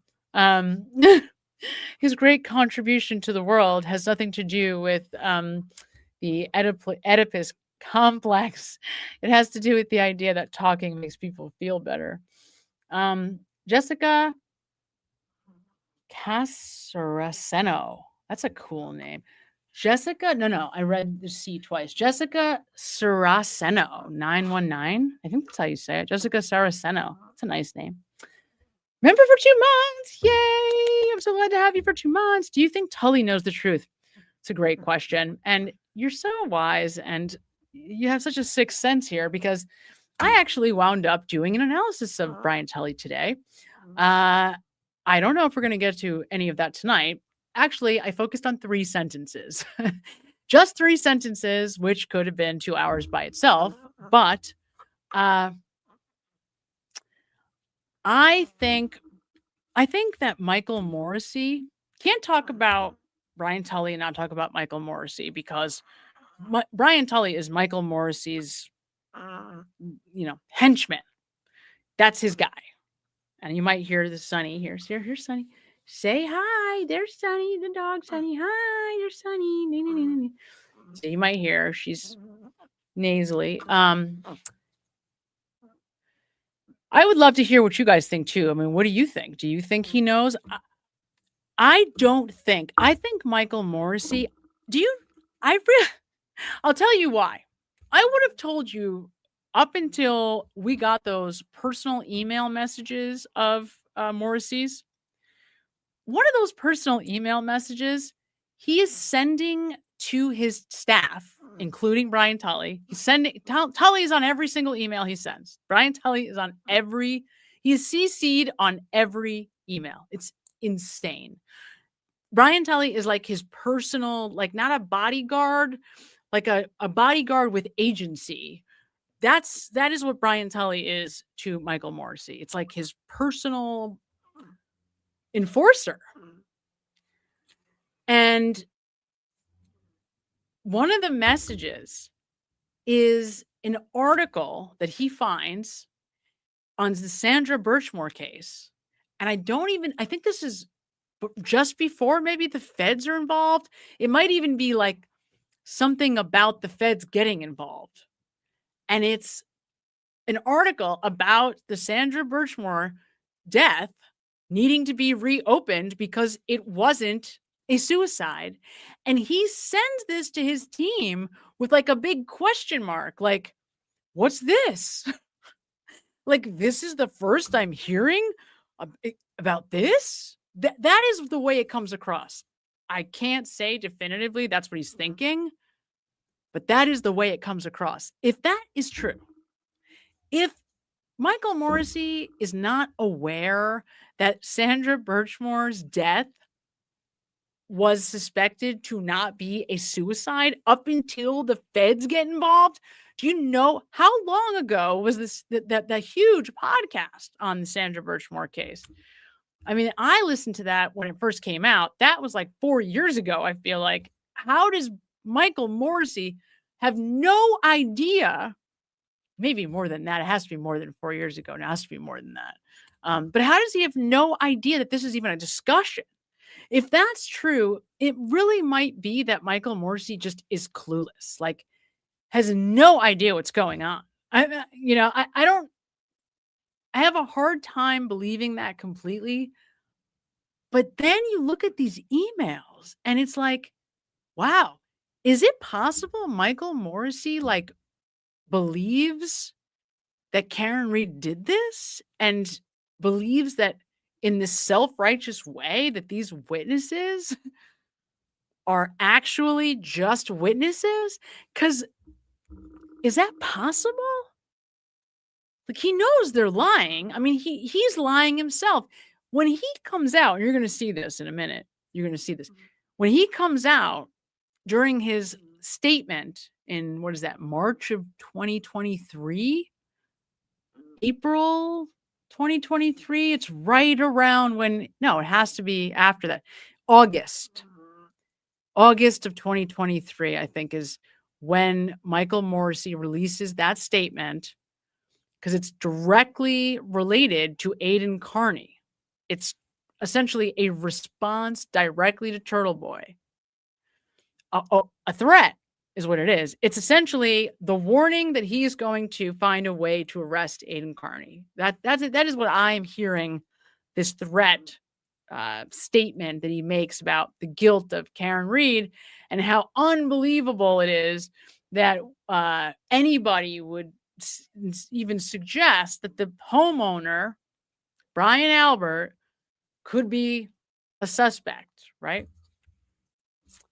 That's when he talks about how Michael Proctor didn't have any inappropriate relationships, that any suggestion to the contrary is a complete lie, right? He lies and says that, we basically have proof that Karen Reed did this, which of course is not true. But while I know he knows Michael Proctor knows the Alberts, that's a lie. I don't know if Michael Morrissey really understands that Karen Reed did not do this and that the people in the house did. Brian Tully should be smarter than that. If anybody knows the truth deep down inside, it would be Brian Tully. And that's because he is close to the chief of police, Chief Berkowitz. Here's something you guys need to see. Here's something you need to see. I just found this. How I just found this, I do not know. I don't know how long we've had this. This came from Microdots a few hours ago. Let me try to move this so that you can see. This is Brian Albert's call log from January 29th. And this is really interesting. So, what do we have? Well, we have at 7:20 in the morning, we have him calling Brian Higgins for 2 minutes. Then we have Brian Higgins calling him back, and they speak for 5 minutes, almost 6 minutes. Then we have him calling Brian Higgins back at 7:57 a.m. Now that's interesting, right? Because this is the time that Brian Higgins tells us that he's at the house, right? Brian Higgins, and I pointed this out the other day, Brian Higgins tells us that he is at this house, okay? That he is at 34 Fairview just after 7 a.m. He also, it comes out, thanks to Alan Jackson, Alan Jackson finds out that Brian Higgins is on the phone at 7:22 a.m. So this is Brian Higgins now. And you'll note, look at this. I just realized this. Alan Jackson tells us that Brian Higgins is on the phone at 7:22 a.m. with Chief Berkowitz. Brian Higgins is on the phone with Brian Albert from 7:20 a.m. for 1 minute and 56 seconds. That means he gets a call from Brian Albert, talks to him for nearly 2 minutes, hangs up the phone, picks it up, and immediately calls Chief Berkowitz. That's what happens, okay? However, though we know that because Alan Jackson had the phone records, so he was able to elicit that statement from Brian Higgins during cross-examination. Prior to that, on direct examination, Brian Higgins claims that at 7 a.m., he's already at Brian Albert's. Here we know for sure that can't possibly be true because we see he's on the phone with Brian Higgins. Brian Albert and Brian Higgins are on the phone, okay? They're on the phone from 7:20 on and off until 8 a.m. The last phone call is 12 minutes and 33 seconds. Am I crazy? Has this always been available to us? Did you guys see this before? I've never seen this before. How I did not seen this before. I have no idea. Then we have at 9:40 an outgoing call to Kevin Albert. And that's interesting because Kevin Albert was also at the house during the Minion meeting. So he would have been there already. He would have been at the house allegedly between 7 and 9 a.m., somewhere in that 2-hour chunk, which is when Jen McCabe tells us there's a 2-hour window where there's this meeting going on. And it's different players, different times, right? Julie Albert and Chris Albert are there. Of course, everybody here is so full of shit about when they're where at this time. So You have to be approximate, but approximately for around this 2 hours between 7 and 10, or 7 and 9, excuse me. We know Jen and Matt are there. Brian Higgins, well, now we don't know. I mean, he's not there. He's on the phone with Brian Albert. So he's not actually at the house, which is really, really, really interesting. And this is one of the things that Loophole Lawyer talks about, wanting to get discovery from Brian Higgins to get the geofence data. Where is Brian Higgins?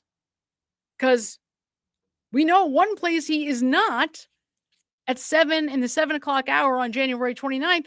He's not at Brian Albert's house because he's on the phone with Brian Albert. So he's not at his house, right? But here's even more interesting and more important phone calls. An incoming phone call from Chief Berkowitz at 9:50 a.m. He then calls Berkowitz back at 9:54 a.m. So the chief calls him. He doesn't answer. He calls him back. They talk for 5 minutes. Okay. 9:54. Then we have what? 9:50. So an hour and a half later, Brian Albert calls Jen McCabe. 12:20. Jen McCabe calls Brian Albert. Now, at some point, they were together, right? Because Brian Albert goes with Jen McCabe around what I thought was the 11 o'clock hour to her house to have that meeting with Michael Proctor and Yuri Buchanan, right?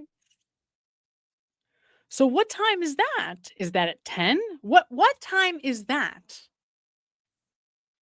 Because at 11:30, he's calling Jen McCabe on the phone. Then at 12:20, he talks to her for 8 minutes. She calls him. Then for 8 minutes at 2 p.m., he calls brother Kevin Albert.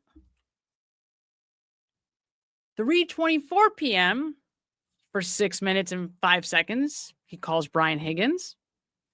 Then again, a few hours later, he calls Brian Higgins. Then again, a few hours later, a few minutes later, he calls Brian Higgins and they talk for 10 minutes. And then he calls brother Kevin and they speak for 16 minutes, almost 20 minutes.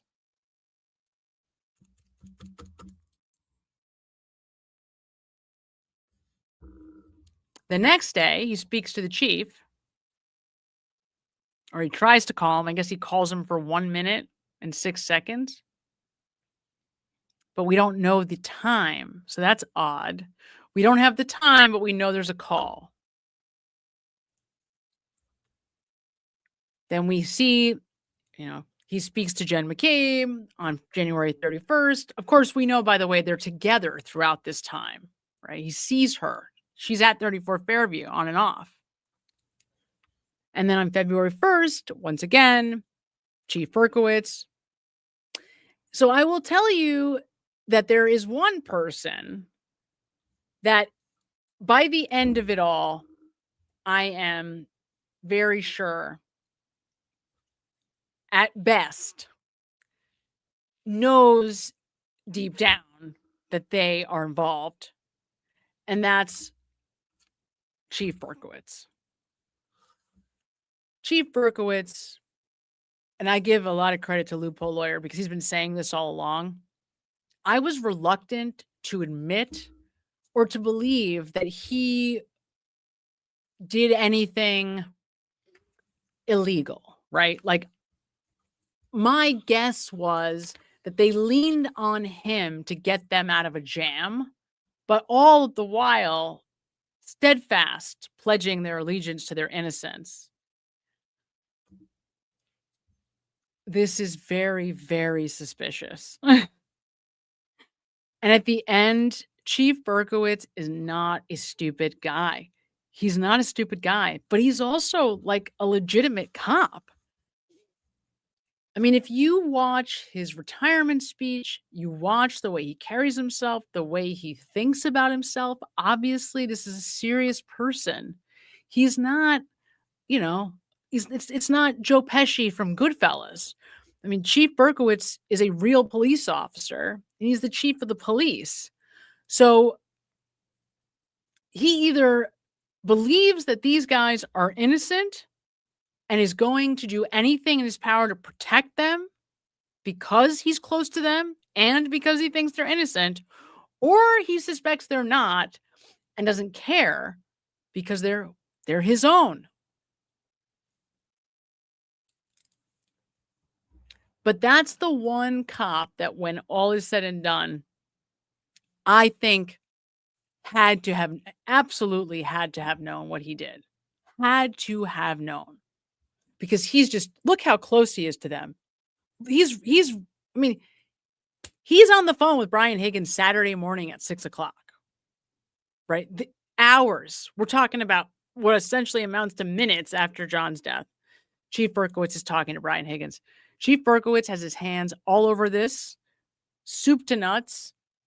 He is the guy who, in my mind, is most responsible for the ineptitude on the part of the police department, with the district attorney's office co-signing it.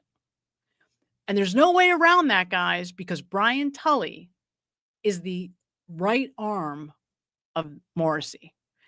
Right arm.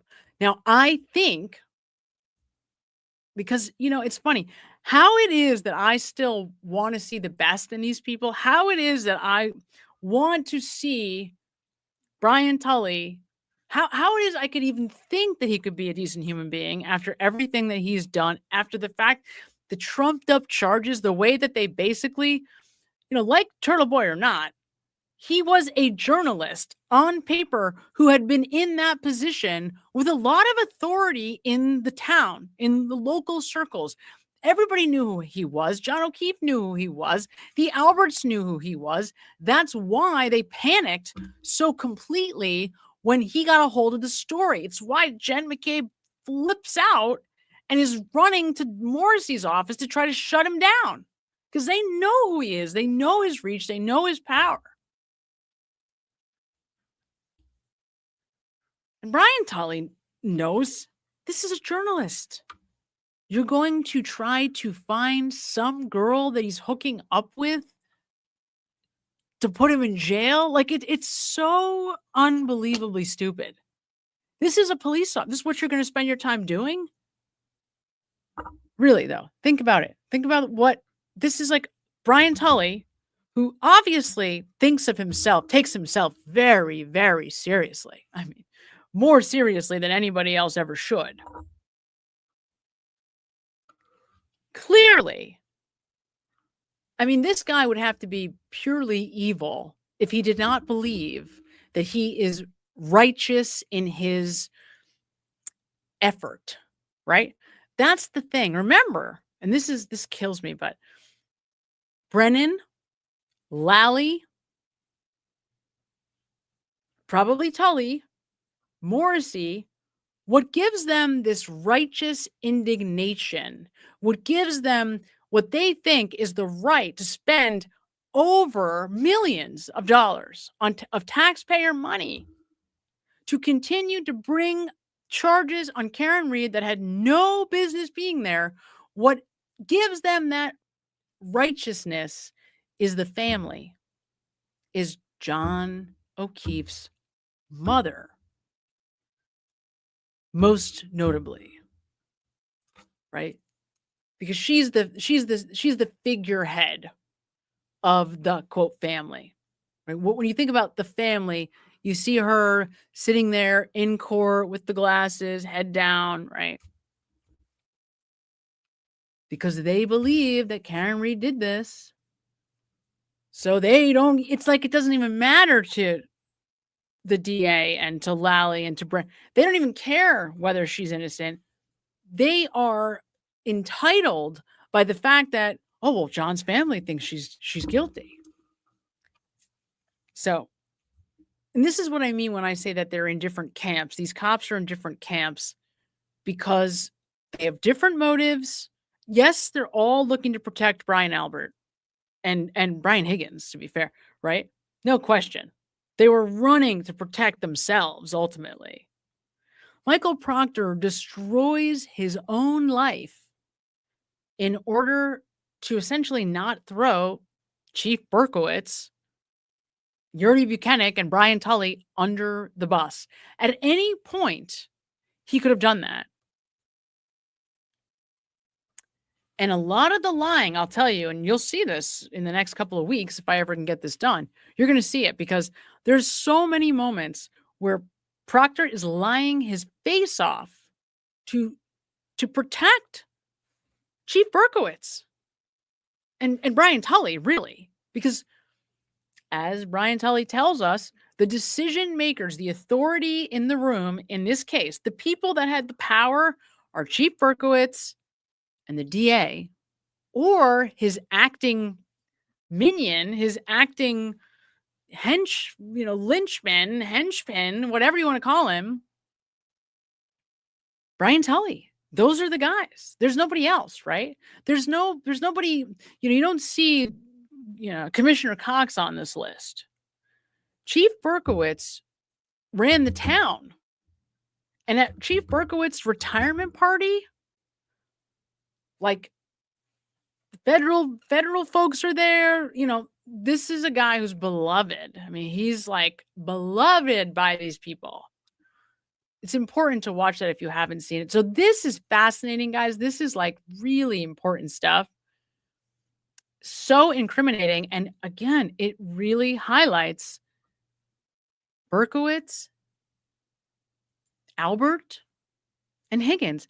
And also, just note who's not on this list. It's just, this kills me. Think about Kevin Albert. You can't even believe I made this video today before I saw this. And if you ever see this video that I made today, you're going to laugh because you can't even believe that I made this video and then saw this after. It looks like I did it the other way around, but I didn't. Unbelievably, this came out. I hadn't seen this before today, and it came out after that, after the video. And I was essentially saying this very thing, talking about Kevin Albert, talking about Berkowitz and Brian Albert, and how corrupt this was. And the thing, I'll show you. I think I have it right here so you can see it. I'll show you. I'll bring it up for you so you can see it yourself. This comes back to the appearance of a conflict. Keep that in mind. The appearance of a conflict. Remember that story about how, we decided that there was an appearance of a conflict and that the Canton PD was going to take a step back from the investigation. What does that mean? Why does everybody keep saying appearance of a conflict? What does that mean? That does not mean, I know that all of us in our brains, like we want to immediately take that statement and go, oh, he means recused. But I want to be very, very clear. That is not what an appearance of a conflict, that's not what it means. What that means is we want the world to not see that we're involved, right? So they are guarding against an appearance of a conflict, not that they're not honoring that there is a conflict. They're not saying that they are recused. In fact, Brian Tully tells us matter-of-factly that the Canton PD is in a support role. And I know what you're thinking. You're thinking, but Sam, no, that was the way he described the Canton PD as per usual, that they are typically in a support role. Well, that's not true. No. That's what it seems like, but that's not what he's doing. What he actually does is tell us, matter of factly, that his understanding of their role was to support whatever they needed. And the ridiculous part about this, guy, it's so ridiculous. It's like the fact that they're even uttering these statements in a court of law is so offensive because it's totally absurd. It's so absurd. You understand that, number one, the Canton cops are not equipped to handle homicides. They don't do murder investigations. That is always, anytime there is somebody is accusing in the state of Massachusetts, okay, with the exception of a few jurisdictions like big cities like Boston, in almost all of these communities, these local town cops do not have the authority to deal with a murder, a homicide, right? All the unattended deaths are dealt with by the state police. They are the ones that have the authority. They're the ones that are supposed to come in.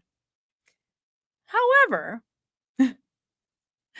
Brian Tully is trying to sell us, well, no. They were going to take a step back from the investigation. Well, the truth is, they should never have been involved in the investigation because it wasn't their investigation. It was the CPAC unit. It was the DA's investigation. Period. There's no exceptions. There should have been no question, right? For some reason, we're told they said, no, we're not interested in taking this case. No, we're not going to take it. Remember? That's what we're first told. Mike Lang tells us, well, did Proctor show up and come and investigate at 6:48 in the morning when you called him? No. Okay. Well, at that time, we didn't know what we had. We thought maybe it was a medical situation, which of course isn't true because Mike Lank calls up dispatch and says to the dispatch at the CPAC unit, it looks like he has been in a fight or whatever. So somebody is intervening to slow down the state police investigation. Somebody is behind the scenes directing all of these people. Somebody who you might note is never named at any point by any police officer at any time throughout the entirety of both Karen Reed trials. It's like having somebody invisible right in front of your face over and over and over again. And everyone's like, no, the naked guy is not standing in front of you. That's not a naked there's nothing there. What do you mean? Don't look at the naked guy. It's the emperor's new clothes, right? Like, it's crazy. It's crazy. Chief Berkowitz is all over this.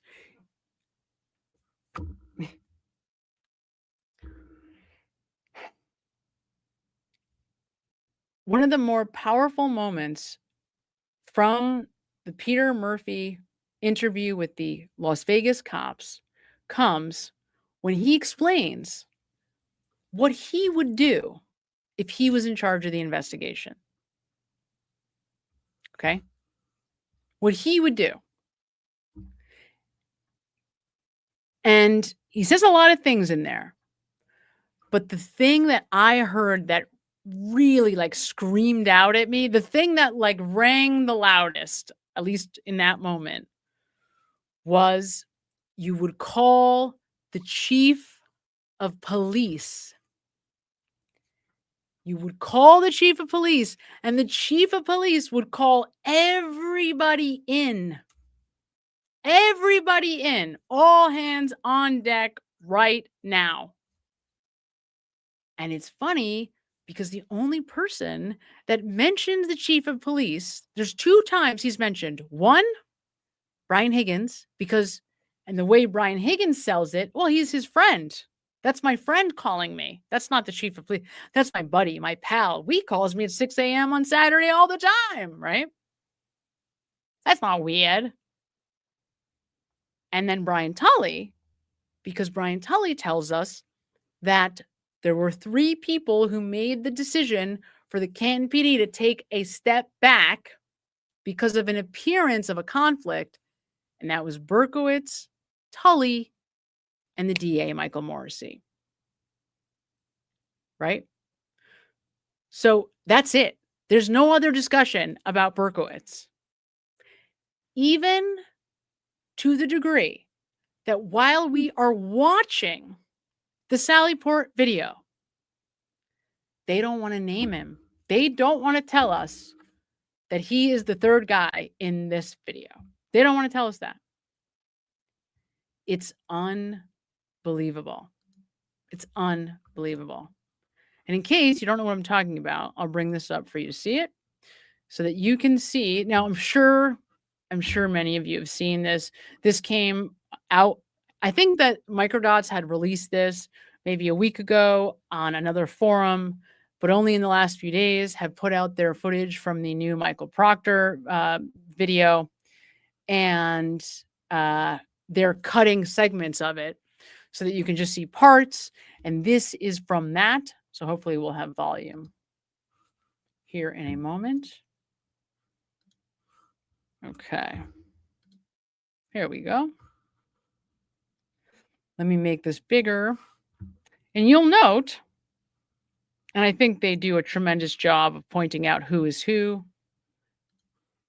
but I can help along the way if necessary. This is not long, it's pretty short. So here we go. He comes walking into the Sallyport at 5:32 p.m.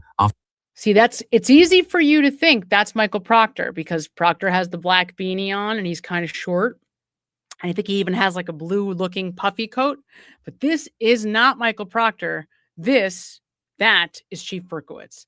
And this is not, there's so many different kind of copies of the Sallyport video circulating. There's the inverted copy. Some are clearer than others. And in some of them, you can distinctly see glasses. In others, like this one right now, you cannot.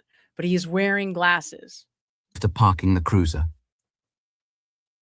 he greets and shakes hands with Michael Proctor and then Buchanan. Both parties' objective is to protect the Alberts.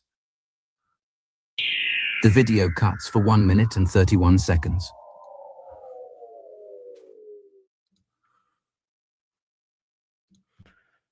The video cuts again, lasting 1 minute and 26 seconds. This footage is riddled with time jumps. I won't call all of them out, but there's almost 12 minutes missing from the total runtime. Chief Berkowitz escorts them to the door leading inside, then realized his access card was still in the cruiser. He steps out briefly to retrieve it. Buchanan is on the left, wearing a cap, and Proctor is on the right, with his hood up, wearing a black knit hat with a small white logo in the center, and carrying a black folio in his hands. That's key. Chief Berkowitz returns with the access card. So just they proceed inside. That folder, the black folder, when you get lost, if at any point you're watching the Sallyport video at any time, whether it's Microdots or anywhere else, you look for the black folder. That's how you know it's Michael Proctor because, yeah, it can be tough, right? People are reappearing and disappearing. You can't really place it. So thank goodness we have Microdots. They are just outstanding, right? Can't say enough wonderful things about Microdots. Just the best. It's so lucky to have Microdots, right? I mean, without Microdots, guys, I don't know that we have awareness of Ryan Higgins pointing at John O'Keefe and threatening him essentially in the bar that night. Like, who knows how long it would have taken any of us to figure that out or to find that. So can't say enough about Microdots. However, Michael Proctor notices the driver pulling in with the Lexus, and he turns back to speak with him. This is the video that the Commonwealth inverted, attempting to mislead the jury. However, what you are seeing is the corrected orientation. The taillight appears to be damaged, but it's not on the rear right side, an inconsistency that raises suspicions of video manipulation. The driver snaps a photo of the front license plate. Michael Proctor walks to the damaged taillight on the rear right side. He appears to be focused on it. There's a 10-second jump cut where Proctor is alone with the vehicle, standing at the taillight before anyone else has seen it pull in. How about an these ideal cuts? window of opportunity? Just cuts from the video, just taken out.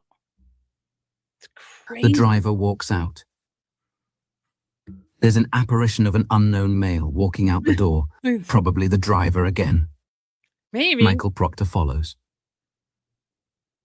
An unknown uniformed Canton officer spontaneously generates.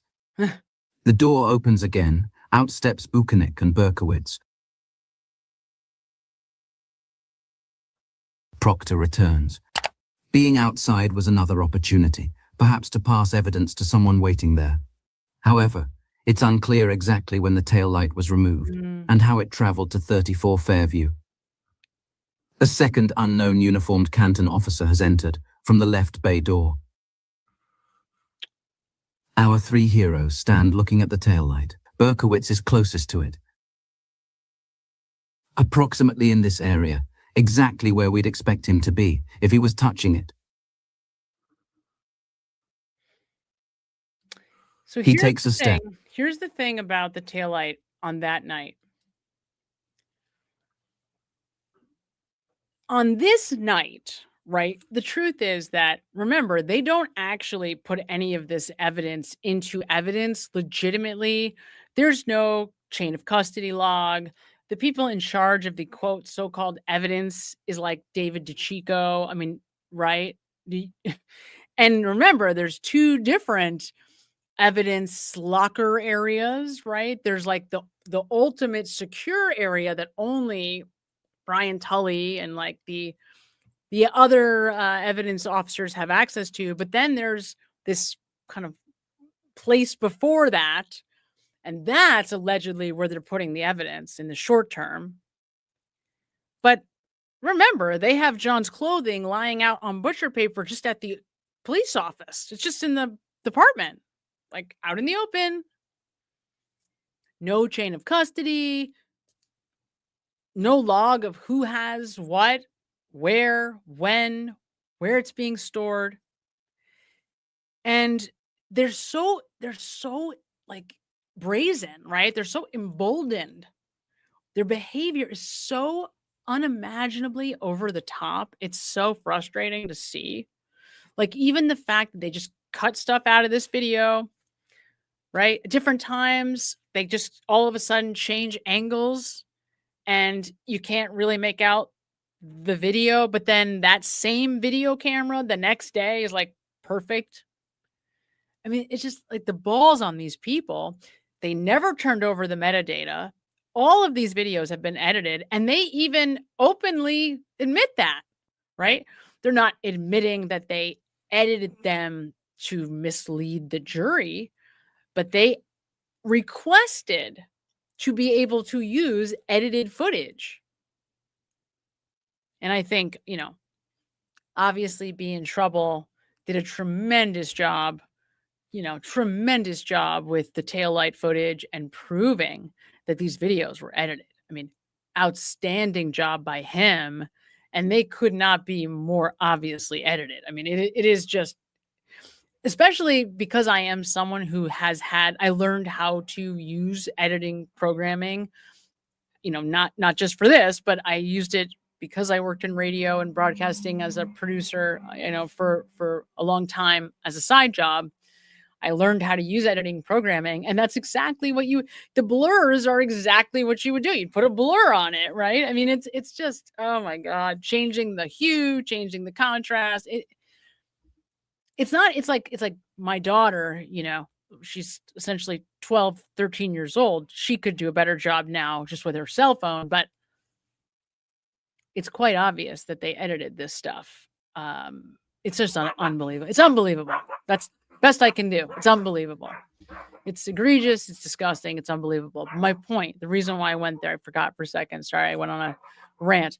The point was Is it impossible that they grab some taillight from anywhere on this night? Because all they need is what, 4 pieces? And as somebody pointed out in the chat, remember, Berkowitz, 2 weeks from now, like, it's like February 13th or, 15th, and he's just driving past 34 Fairview, and he happens to find like the most enormous piece of taillight the world has ever known. Like this giant piece. Just was sitting there. And then when asked about that, so Proctor is grilled about that by Jackson, and he says, well, Berkowitz kind of told us. I think it's Proctor that tells us this. He kind of told us, make sure you drive by there because, snow's going to melt and we got rain, right? So, just be mindful that more evidence could reveal itself.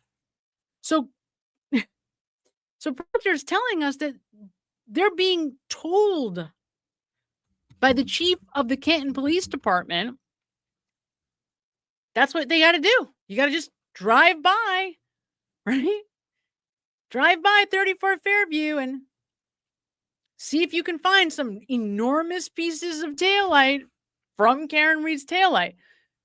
My point is, they could have taken, some people reported 6 pieces of taillight were found that first CERT team search. I actually didn't remember there being that many. I thought there were 3 or 4 and maybe one. Remember, there was that whole thing where one of the pieces was broken somehow in the bag. And Brian Tully wrote in his report that there was 3, maybe 4 pieces. But then when they opened the bag, there were more pieces.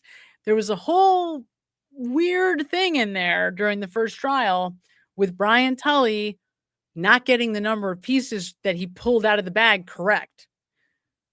My point is, they could have at any point, they could have just taken those pieces of taillight from anywhere and then replaced them after they had the car. Now, I don't know if that's what they did. It doesn't appear that way. It doesn't even appear they were smart enough to figure that out, because clearly by lying, this is how stupid these people are. Michael Proctor insisting that Karen Reed's car was back later than it really was. All that did was make it abundantly obvious that there was some reason to want to insist that Karen Reed's car wasn't in their custody until later than it really was. That you heard Karen Reed in her own words talk about how much that was important. Like, she says, she's asked directly in that Rotten Mango interview, what was it? When did you first realize that, something didn't smell right? And she says, the first report has them taking my car at the wrong time. And I flagged it and I thought, oh, that's weird. Maybe they're just irresponsible idiots, right?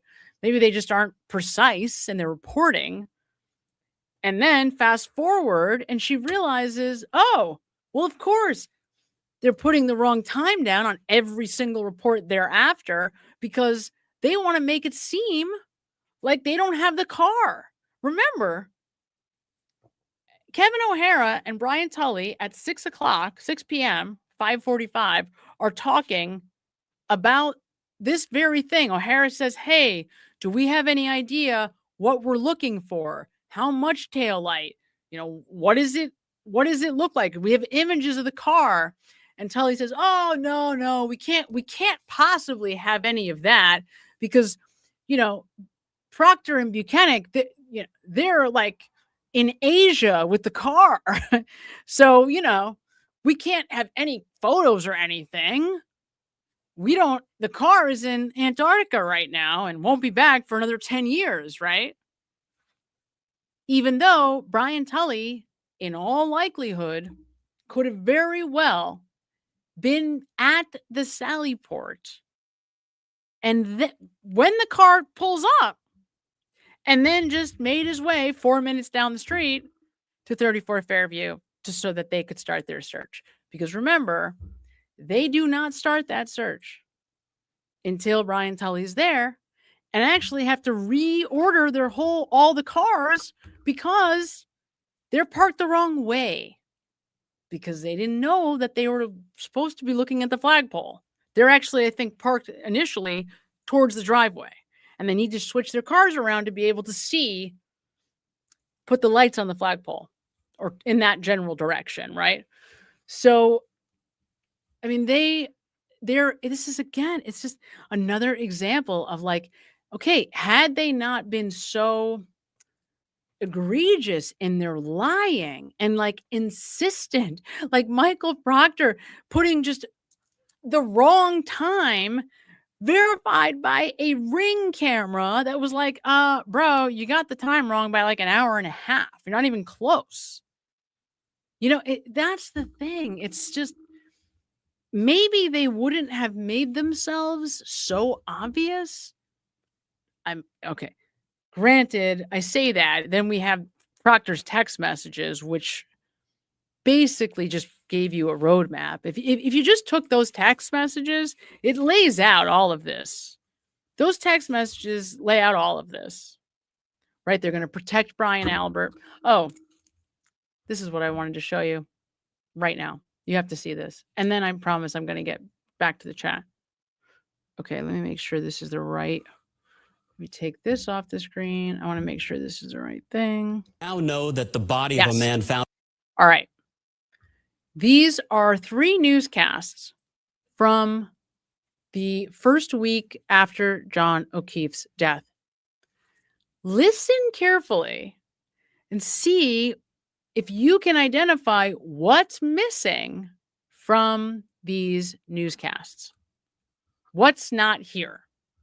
Outside a home in Canton is that of a Boston police officer. Officer John O'Keefe, who was off duty, was found dead on Fairview Road yesterday morning in front of a friend's house.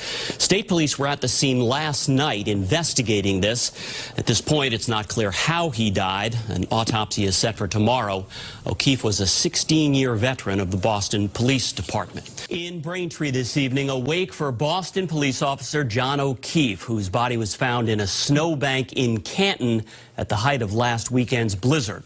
Officer O'Keefe was a 16-year veteran of the police force. His girlfriend was arrested last week and faces manslaughter charges in this case.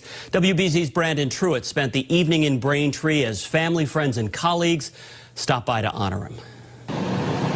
They came out by the hundreds Sunday, waiting hours in frigid temperatures to say goodbye. Officer John O'Keefe was a 16-year veteran of the Boston Police Department. His brothers and sisters in blue, along with Boston's mayor, stepping inside. When I heard it on TV, I just could not believe it. Officer O'Keefe was born and raised in Braintree, and this community knows it, as evident by the number of neighbors who got in line. I've never seen so many people, and I don't want to start crying, pay their respects. You know what I'm saying? He was well loved, well liked by all. Officer O'Keefe was found dead last Saturday morning, snow-covered in front of this home in Canton. Police say 46-year-old O'Keefe had cuts to his arm and head and was bleeding from the mouth. Days later, officers arrested O'Keefe's girlfriend, Karen Reed, charging her with manslaughter, vehicular homicide, and leaving the scene. Police say Reed was the one who dropped O'Keefe off at the house that night and left. Court records show Reed's car has a cracked rear tail light. WBZ I-Team sources say investigators have video of the incident on doorbell cameras. Reed pleaded not guilty to her charges and posted bail. A somber remembrance. Family, friends, colleagues paying tribute to a Boston police officer who died after being found in a snowbank. His girlfriend is facing charges in the case. Zinnia Maldonado is live in Braintree, where the community will say a final goodbye to Officer John O'Keefe this morning. Zinnia?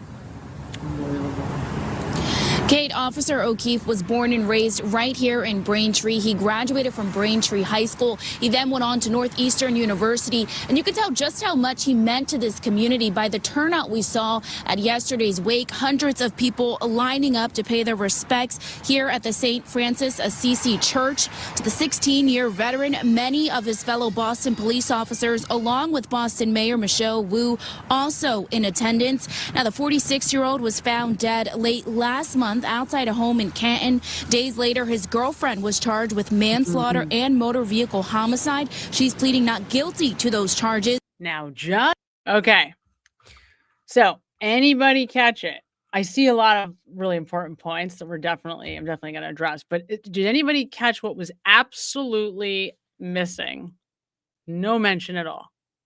Yeah, there it is. Right. No Brian Albert. No Brian Albert. No Brian Albert. No mention of a second Boston police officer in any way, any shape, in any form. There is a ton of false information also, right? Of course, he was found in a snowbank, egregiously false. And, you start realizing, oh, this is how all of this terrible information, this is where all of it starts. This is why we're watching that Lifetime movie. And they have literally featured John O'Keefe buried in a snowbank. He's buried in a snowbank. It's like unbelievable, right? It's unbelievable. But so that's one. Anything else that people noticed? Right. A friend's home. That's right. A friend's home. Yep. A friend's home. I saw somebody saying that they saw Brian Higgins' truck in the video. That's interesting. I would definitely love to know what you saw. I think it was in that first video. But yeah, this case was not that I already, of course, wasn't very sus of mainstream media. And that's a very long, painful discussion. But that's funny. That's funny. She has an accent like mine. That's funny. Yeah, not only are they not mentioning Brian Albert, they mentioned the snowbank. And like I said, I have been suspect of mainstream media for a while, but this case sent it over the edge. It sent me off the cliff because this is why, right? Essentially, what happened here? Oh, the cops leaked information to the media to get them to tell the story that they wanted them to tell. And isn't it interesting how when the police decide, obviously, all three police departments, the Boston PD, the Canton PD, and the Massachusetts State Police, decided they were not going to release and have to keep a lid on the fact that the house, think about this, the house that John O'Keefe is at is the home of a Boston police officer. Would that have come out if Turtle Boy didn't figure that out? Like, when did that emerge? When does that get leaked? When do we find out as a population? When does the general public wake up and realize we're talking about the fact that all three police departments intentionally withheld that this entire event is happening at the home of a Boston police officer? It's unbelievable. The Alberts did not attend the funeral. No, they did not attend the funeral. They attended one of the wake services, is my understanding. And remember how remember Jen McCabe is talking, I think it's Jen McCabe. Is it Jen McCabe? Jen McCabe, I think, is talking about how she hasn't seen Brian Higgins since the wake, right? I think it's Jen. One of the female witnesses in that group at some point is talking about how they haven't seen Brian Higgins. I think it's Jen, and it might even be the second trial. And she says, I haven't seen Brian Higgins, since the wake. So you remember, right? He's distanced himself. And you might also remember, and this must have come from Aiden, because who the hell else would have reported this at some point, but that Kevin Albert went to Brian Higgins and said, right, like something to the effect of, what's going on? We haven't seen you, or my brother hasn't seen you since the wake. Something where Kevin is acting as an intermediary between them. And it's like fuzzy in my mind, right? Because there's so much information here. Leanne Doolin sends $10, says Lana from Truth and Transparency was on Calling All Beings earlier. You should watch a review of Jen's phone and watch data. Absolutely, I will do so. I see a couple other people mention it too. I will 100% check it out. Thank you for the suggestion. Love it. So helpful. All of it is. Aussie Raven Rachel sends $14.99, says Grish Karen Reed theory with visual reference. This video shows how the arm injuries line up with the snow plow bolts on a Wrangler. Wow. Okay, so Grish, Grich, Karen Reed theory with a visual reference. Let's see if we can find it. I will find it for us. Girch,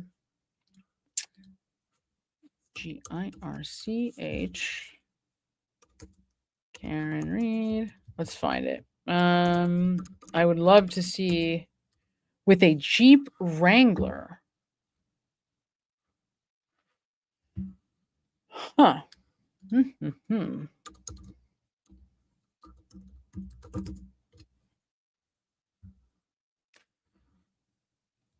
Yeah, why? I don't know.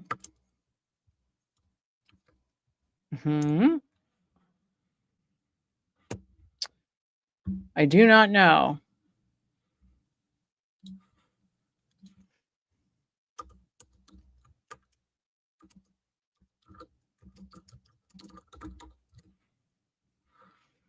Okay, while that is coming up, I will find it.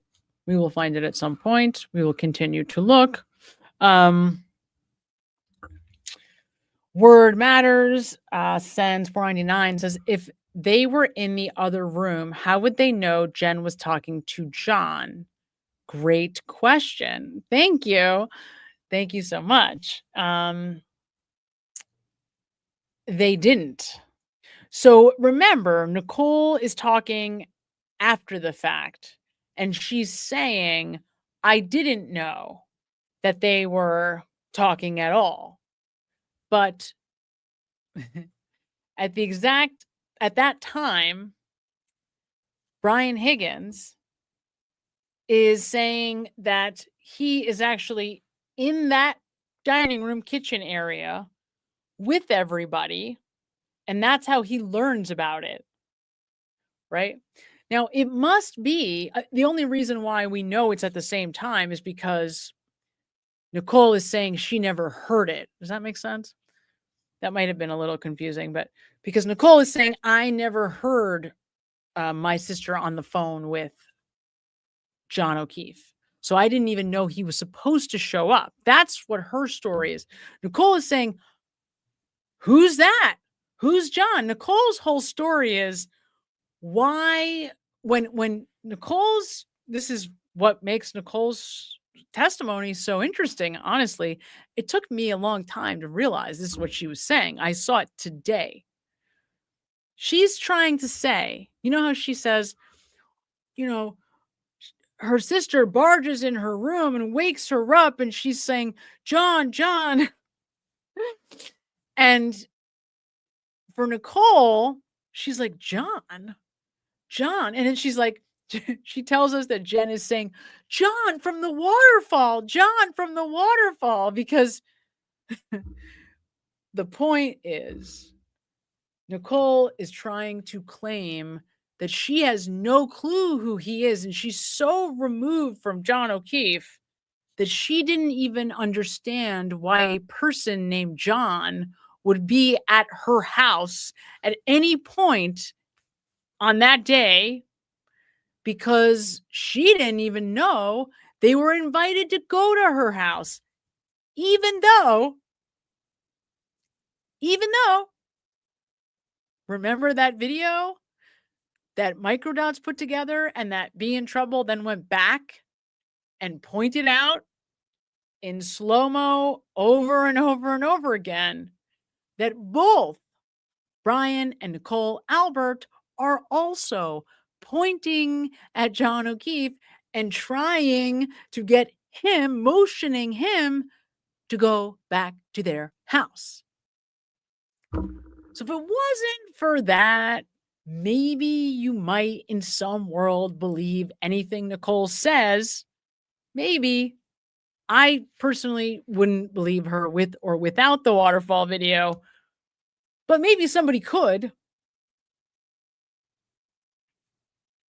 The problem is that she's not telling the truth. She absolutely did know they were coming back to her house, but has elected that her story is, I am so distant and removed from some guy named John, right? The guy that didn't come into the house, that I had no clue when my sister barged into my bedroom at 6 a.m. who she was talking about, right? And then she goes into her rehearsed statement about my kids or her kids and starts calling her Jennifer, like the serious, if you have siblings, like it's sort of like when your parents are mad at you and they use like the more formal pronunciation of your name. So it's a serious situation, and all of a sudden she's not Jen, she's Jennifer. I mean, it's the whole thing is disgusting. I'm so disgusted with those people. I really am.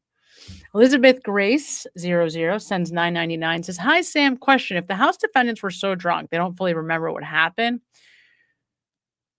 No. Interesting question. No. So, it's such a good question, right? If they're drunk, so there's two parts to this. If they're drunk, does it make it easier to lie? No. I could actually make a very loaded argument that it makes it harder, particularly for this group, because this group doesn't just drink on occasion and had a little too much, on one night a year, right? This group is very familiar with alcohol and its effects. Case in point, Chris Albert, Brian Albert's younger brother, murdered a person in a car accident related to alcohol when he was young, right? 22, I think he was, 23 maybe. That's Chris. Tim Albert, the youngest, I believe, the youngest son of the Albert family, he was drunk and decided to ram his car into a car of a woman, who knows who she was, lucky girl, parked at a light, a stoplight, and did so much damage that they found him because there was a trail of vehicle fluid, his vehicle fluid from her car crash, the cracked up car that she had, going all the way back to 34 Fairview, where his cracked up car was parked in the driveway at 34 Fairview, where his parents lived. That's Tim Albert. Kevin Albert, you remember him, he was suspended pending an investigation because he was so drunk with Michael Proctor, and you'll never convince me they weren't working on this case. I don't care what you tell me. I don't care what you put in front of me. Those two were working on this case because they were never recused. In fact, I wouldn't be surprised if Kevin Albert was the lead detective from the Canton side, because he's the greatest detective they have. And he's joyriding with Michael Proctor out to the Cape, which just happens to be where one of the most important witnesses in this whole case lives or has a house. The same town, Sandwich. Just a coincidence, though. Yeah, so he gets so drunk that he can't find his badge and his gun. And that's, he gets a little suspended for that, although nobody holds him to account for it. Just a little suspension. It was paid, I think. So it was like a vacation that they gave him in the end. Yeah. So that's the Albert history with alcohol. It seems to me like this group may just not want to do it anymore. And my hunch is that this might be, the genetic predisposition kind of alcohol abuse use disorder, i.e. what most people think of as alcoholism. Just a guess. So it won't be easier for a number of reasons. Number one, it's almost like when I can't remember something, it's like now I have two problems, right? On one hand, I know I don't know. It's sort of like I'm trying to think. At least if you're telling a falsehood, you're starting with a story that you can try to mold. If you're starting with nothing and you know you're starting with nothing, you in my in especially with people who are drinking. So like, how do I want to say this? People that drink and black out often feel tremendous guilt about it, especially as you get older, right? It's one thing when you're a kid. Okay, you're a kid, you don't really know any better. You do stupid things. Yes, you might still feel guilty about stupid things that you do when you're drinking. You feel shame. But as an adult, it's even more difficult because there's a feeling of I should know better. And when you're trying to remember something and you can't remember because you know that you were walking around up and moving and you truly do not remember what happened. I mean, especially something like this. Oh my God. You would have guilt like you wouldn't even believe, on top of the fact that you have to lie to make up a story out of nothing because there's nothing to even work from. You just don't have any memory of it. So the thing is, I don't believe this at all.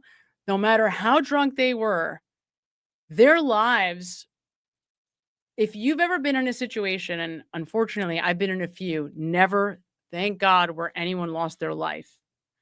But I've been in a few where a tragic, crazy, scary accident of some kind happens when people are under the influence of alcohol late at night.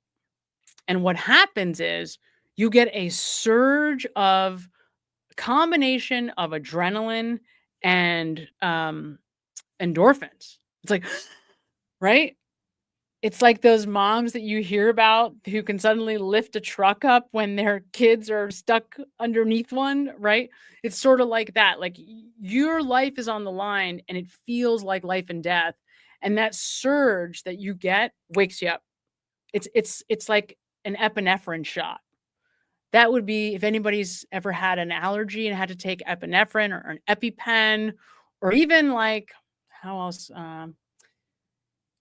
Trying to remember ephedrine diet pills. Ephedrine is often a chemical that you can find in certain diet medications or diet pills, or if you're at GNC, something like that. Ephedrine's a common. If you get any of those like weight loss pills or powders, they'll often have that in it. It's a stimulant and it wakes you up. And in exactly the same way, no matter how much these two were drinking, as soon as this happens and they realize this guy is dead, these two woke up immediately. Immediately. So they remember what happened. I think probably Brian Higgins wishes he didn't remember because clearly he has very serious trauma about this.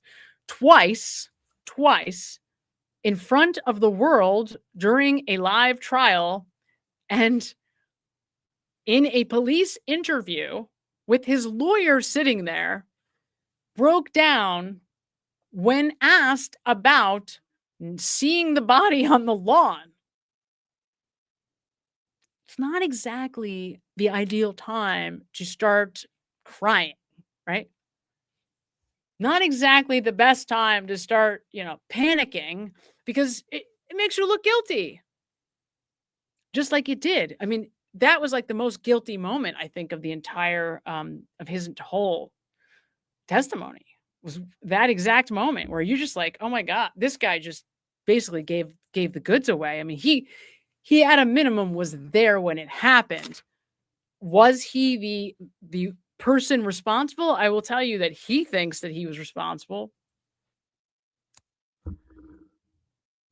We don't know. That doesn't tell us who did what, but he certainly holds himself as responsible. So no, I don't think it would make anything easier, would not make it easier to lie. And I think what would happen over time, you're gonna it's gonna eat at you because you won't be able to discern whether your memory is clearing up of the sequence of events. Oh, perfect. Perfect example. We're seeing it with Karen Reed. You are seeing it with Karen Reed. So I think some of the people that think that she's guilty look at this and they say, oh, see, she's lying. And so, because this isn't evidence of guilt, to me, this is evidence of exactly what you're talking about. She can't say with certainty whether she saw John go into that house, not because she's trying to manufacture a story or the truth, or because she was in a brownout, as we already know, as established by her text messages with both John and with Brian Higgins, that she has a foggy memory. Brownout is, you're not blacked out. You're not on, you will have some memory, but it'll be kind of foggy and like blurry.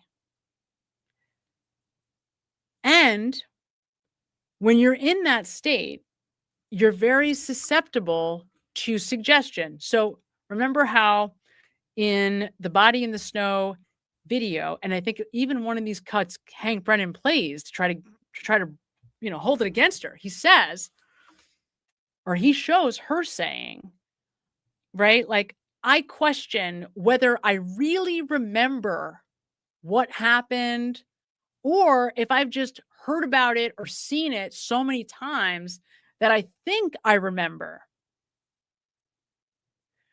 That's also similar, though not the same, as what I would argue probably has happened with Carrie and Jen and their constant getting together and rehashing what happened. If you do that, there is no doubt, there is a 100% guaranteed change in your version of reality. You will never be able to discern what really happened from this conjuring combined, now what's in your memory from Jen and Carrie colluding or just rehearsing, telling each other's version of events. If two people get together, even if you were both at that event and you keep talking about it, every time you pull that memory out and you bring it into this moment that you're in right now, and you then add another person, it goes back into your memory different. It is not the same that it was the first time. So you can imagine, after bringing this night up over and over and over, think about how many times Jen, Carrie, Karen, Brian Higgins, how many times these guys have gone over this sequence of events. None of them remember what happened at all. None of them remember. None of them remember correctly. Like, none of them, because it's not possible.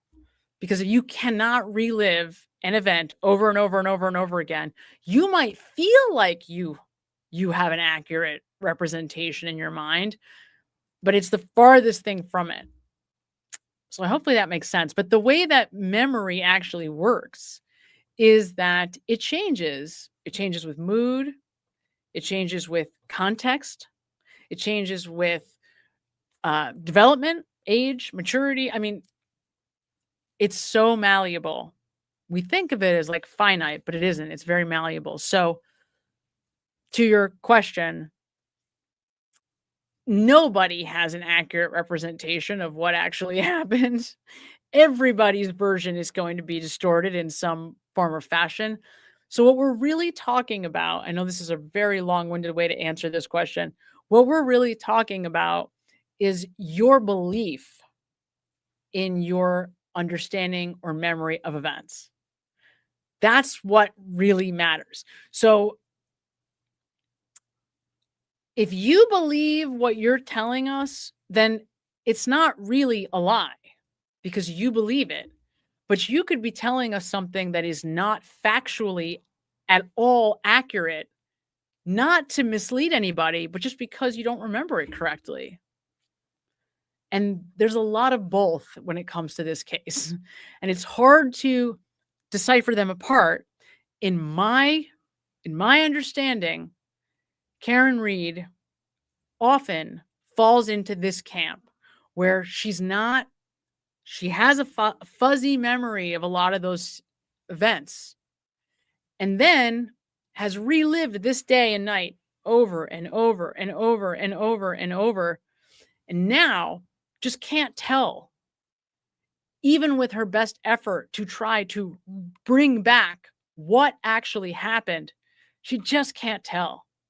That's why sometimes you're getting that from her. You can see it, right? It's like, well, sometimes she kind of tells it this way, and sometimes it kind of comes out a little different, or the essence is the same, but even she's doubting her own memory. Yeah, because of what I just said. So hopefully that answers the question. I know that was a really roundabout way to answer it.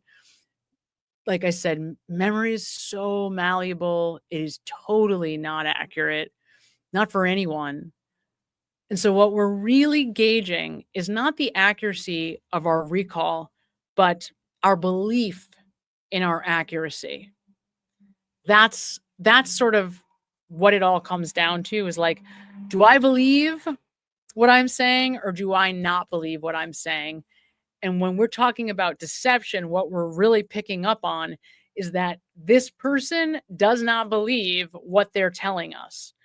We maybe don't know why that is, but that's the part that we know for sure, is that they don't believe it. And that's what the language reveals.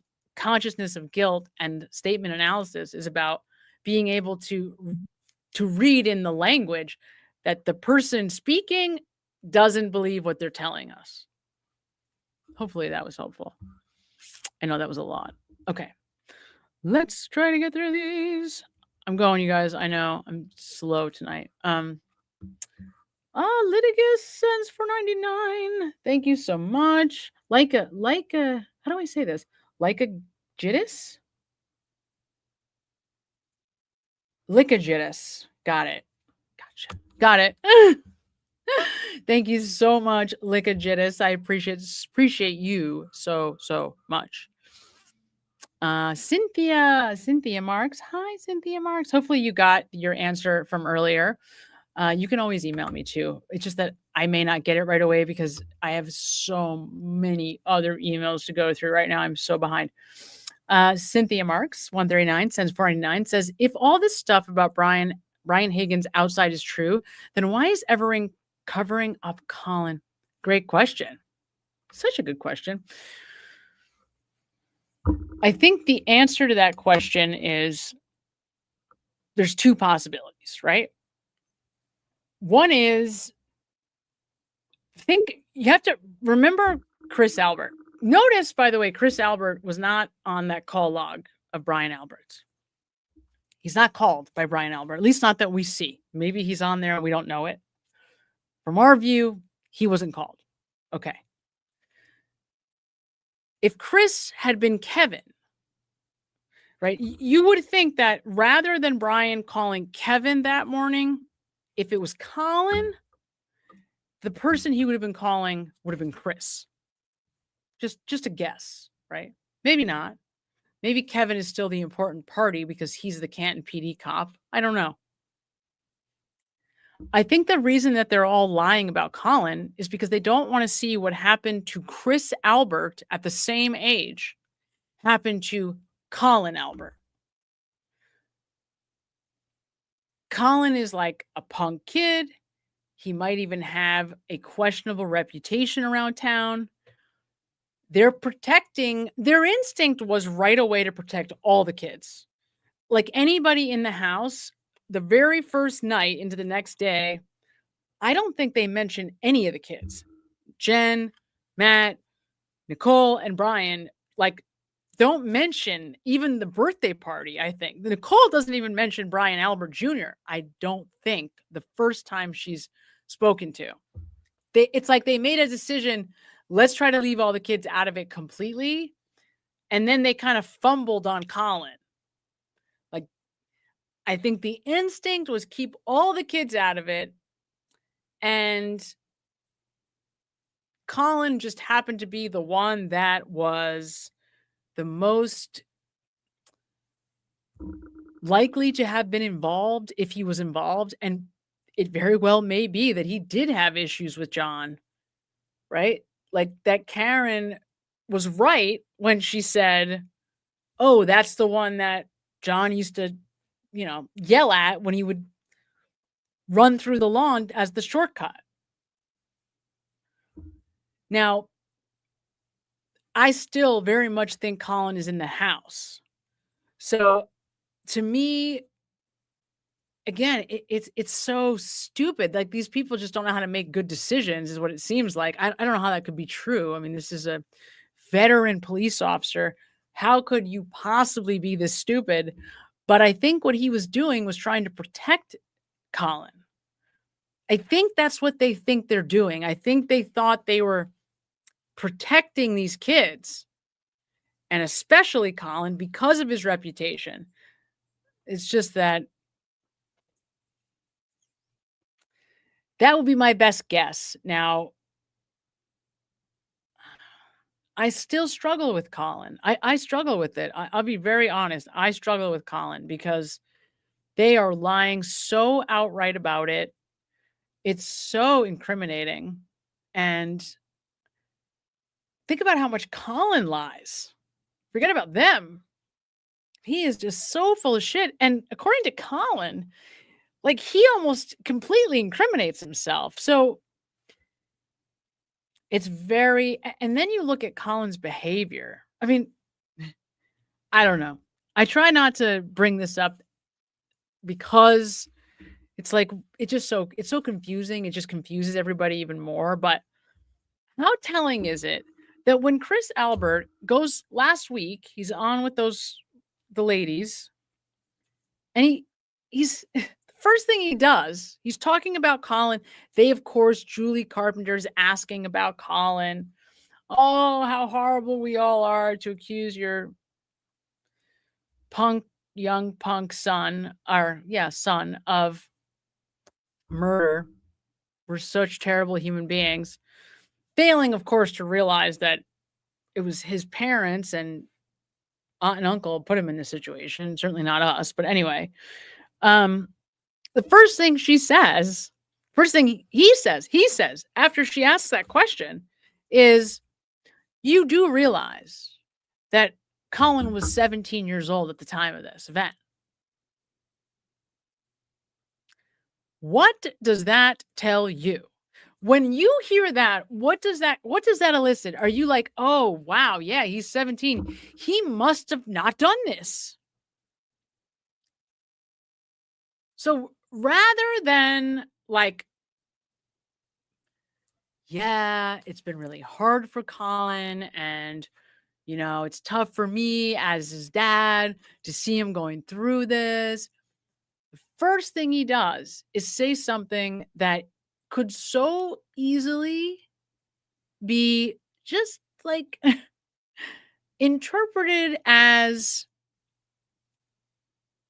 he was just a kid. He didn't even know what he was doing. He made a mistake. Now he's paying for it for the rest of his life. Right? I mean, does it take much to go to that place? Like, I just couldn't believe that this is where Chris goes with that question. Like, you're not helping yourself, dear. Like, give us something definitive. Tell us my son, once and for all, was not at that house, and the fact that people continue to say it is an outrage. How about that? Because if my kid was being dragged over and over into the middle of a murder case and she wasn't there, she wasn't even there. If she had truly been there early, think about that. Your kid is being dragged, even being called a suspect, but wasn't there when the person murdered shows up. How would you react to that? Is the first thing that you would come out and say, she was 17 at the time that happened. No. Nope. No. Absolutely not. I would be outraged, angry. Like, hey guys, you're accusing the wrong person. But they can't say that. And they can't say that because it's not true. It's not true because Colin was at the house. Is he the murderer? I don't think so, but it's not impossible because he was there, and boy, is he a bad freaking liar. And that's the problem. The problem is that with all these people, we know when they're lying, but unless they're asked the right questions in the right way, we can't get at what's true instead. So frustrating, isn't it? Drives me insane. I'll tell you, it drives me insane. Drives me insane. Litigus, since 199, says the J mark might have been an old scar mark. I don't think so. It looks like it could have been. Actually, I think did I skip somebody? Did I just skip someone? I feel like I skipped someone who had a theory or a comment about the. Oh, here. Yes. Okay. So I don't think so. Not impossible. We would have to. I feel like somebody would have told us that. Also, I don't think I'm allowed to show it.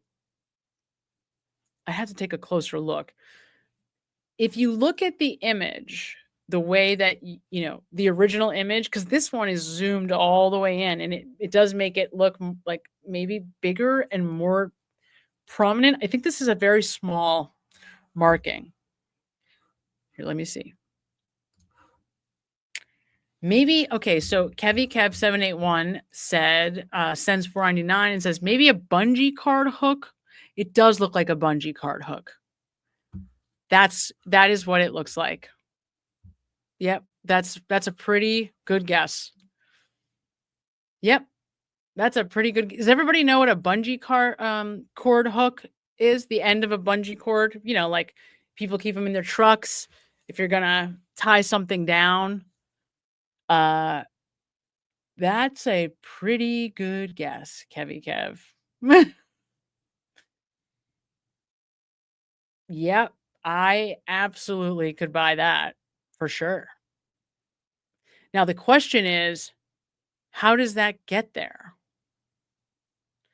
How would the back of his head, how does okay.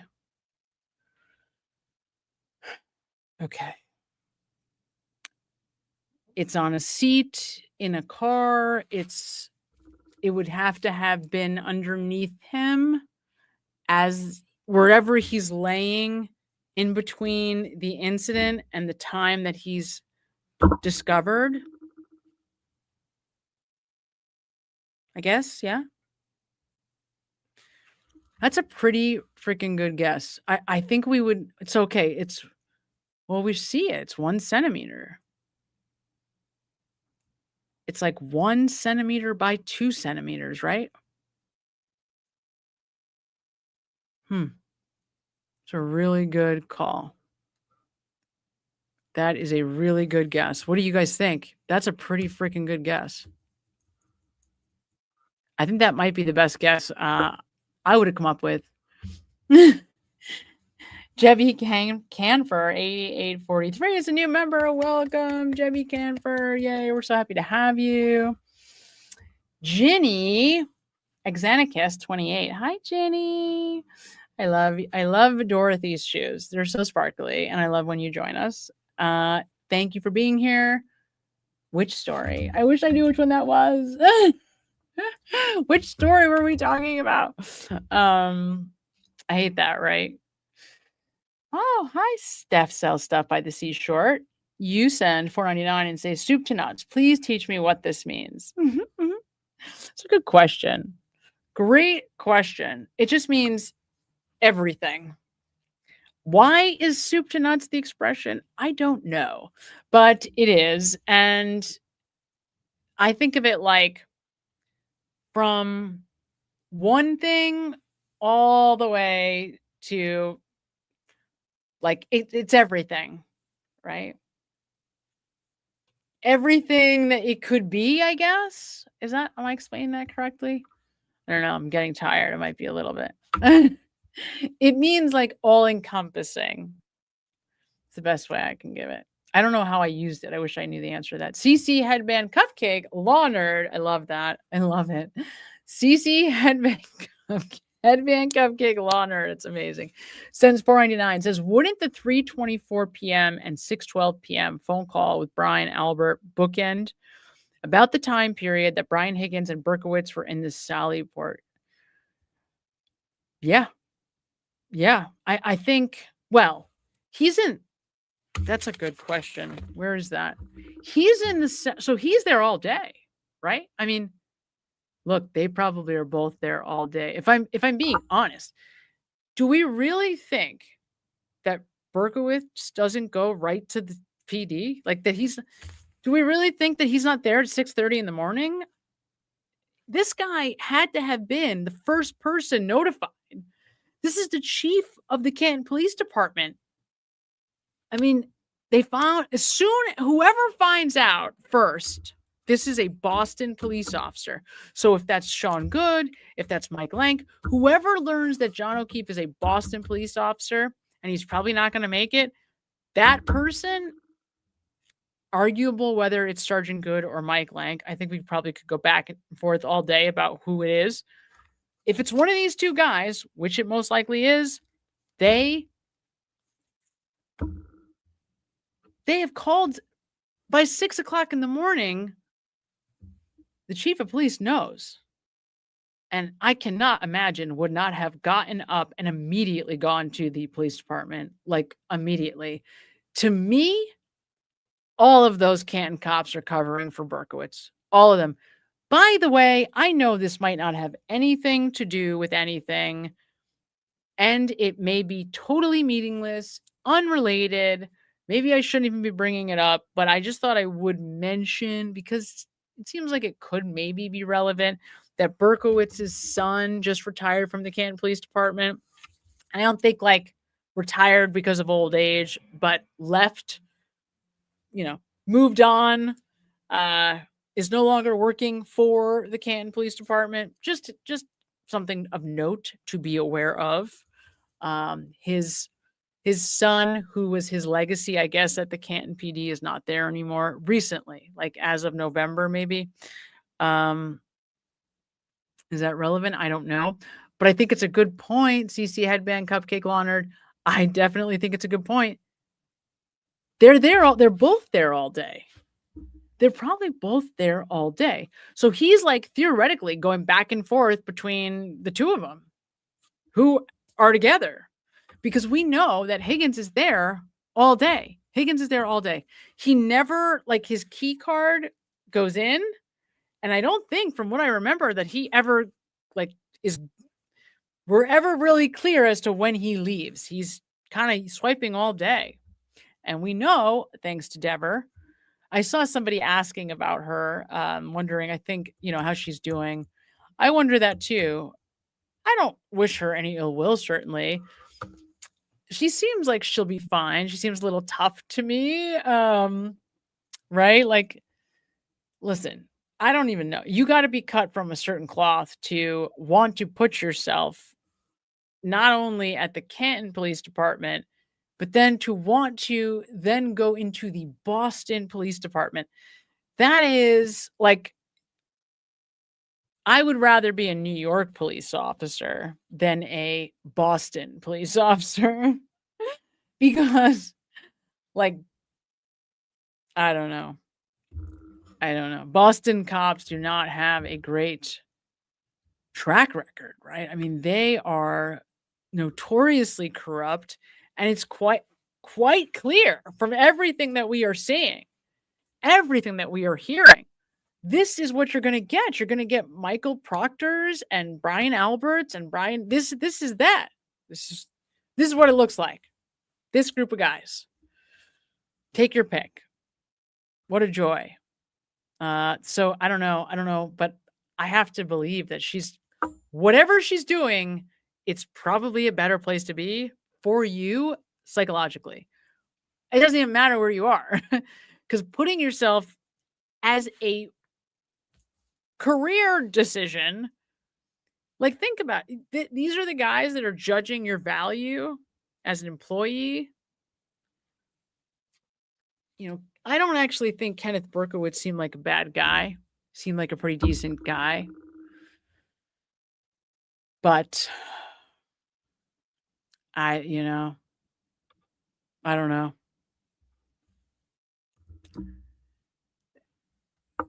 What do you say? I mean, these guys, we are talking about the death of a Boston police officer. And just like, what kind of a person are you to, number one, be completely comfortable with not taking any responsibility? Whoever did this, right? Unless it's Colin, if it's Brian Albert and Brian Higgins, or the two of them together, you would really hope that either one of these two men would have the balls to just fess up, just face the music, bro. Right? Face the music. Like, okay, it was self-defense, whatever, but own it. Instead, you put this on a innocent woman. Who does that? It's so screwed up. And then not only that, then you manipulate the family. I mean, look, that bothers me even more. Like, the behavior is so extreme and it's so egregious. And this is, you guys have been through this logic tree with me before, and how I've wound up coming back to Colin over and over again in some capacity. This is how I get there, because every time I logic through this, I'm like, this doesn't make any sense. If I'm Brian Albert, I just take the hit. I'm not going to put this on. Look at look at what this is doing to their family, right? Why wouldn't you just say, okay, it was me. I don't want my nephew to go through this anymore. I don't want my wife to go through. I don't want I don't want anybody that I know and care about to suffer through this anymore. So I'm going to take the hit. I'll end up, Brian Albert, they'll end up getting him on manslaughter charges, right? I mean, it probably won't be 8 years in prison. I don't know. This Karen Reed didn't do this. There's number one. These people, each and every one of the House defendants, the people that Karen Reed has named in her own legal suit, here they are. Here's her suit against each and every one of the folks that are being sued. Right? Like, to me, I'll bring this up in a minute. To me, it's like,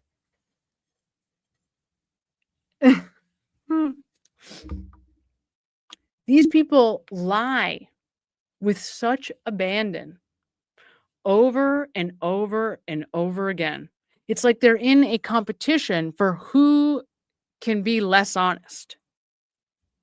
And I mean, it's a relative contest, because obviously Buchanan is on the stand for so much longer than Proctor and Tully that he would win that hands down. It's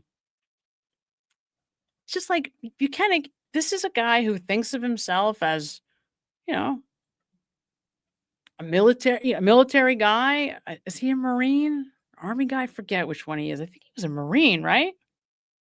It's just, how do you think of yourself as a person of upstanding integrity and character, and then knowingly falsify records, lie over and over again on the witness stand? It's impossible to deny that. You may think he has a good reason to lie, but he's lying, just like Proctor, just like Tully. And the House defendants are just disgraceful. I don't know what else to say about it. Like, it's just disgusting. I can't. It gets me so upset. You guys, I get so upset about this because I cannot stand like the egregious lying. And then you have the audacity, put it on an innocent person, and then help John O'Keefe's niece and nephew. Talk about a monster. Who does that? What kind of a monster do you have to be? At Help AP 1985 sends $7.99. I don't know what an A in front means, but I'm so intrigued. That's very interesting. I'm behind's about a common yes is to support barbells or interesting or okay. So maybe it was in a basement, you're saying. I'm behind, but a common use of a J hook is to support barbells or supporter racks. Interesting.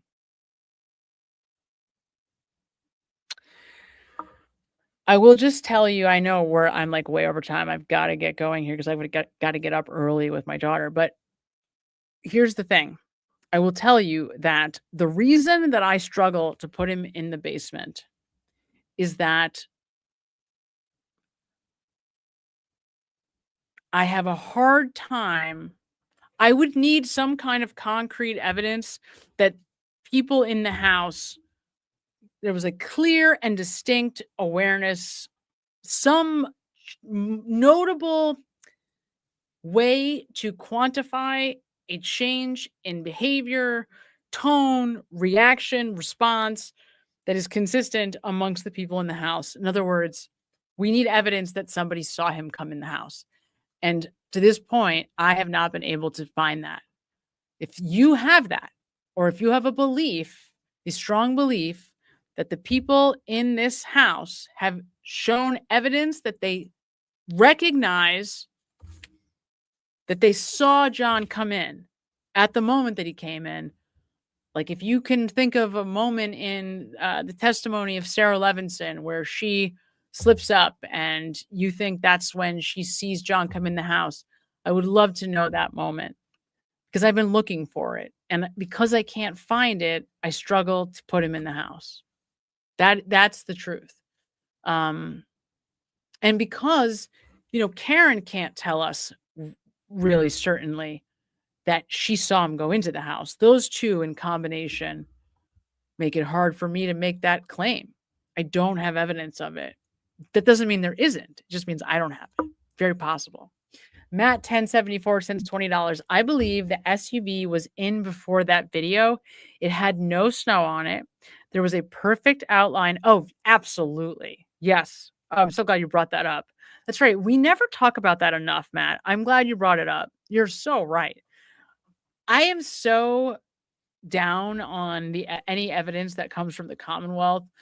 It could be telematics. It could be videos. It just doesn't matter. It could be blue paint experiments. It's so manipulated poorly at that I've kind of just completely written it off to the point where I don't point out probably the things I should, like you're pointing out, which is that in the Sallyport video, when they are trying to show us that they're trying to cut these two videos together, right? Where there's the tow truck coming in. We don't ever actually see the car coming off of the tow truck and like we don't actually see it as one video, right? So what we see is there's a tow truck with Buchanan and Proctor following it, right? And then we see the Sallyport and we see that the driver is bringing the car into, the alleged driver is bringing the car into the Sallyport. But there is a very distinct mark of snow that fits the SUV perfectly. When they pull into, I wonder if I have it here to bring up just to show people. Hopefully everybody knows what I'm talking about.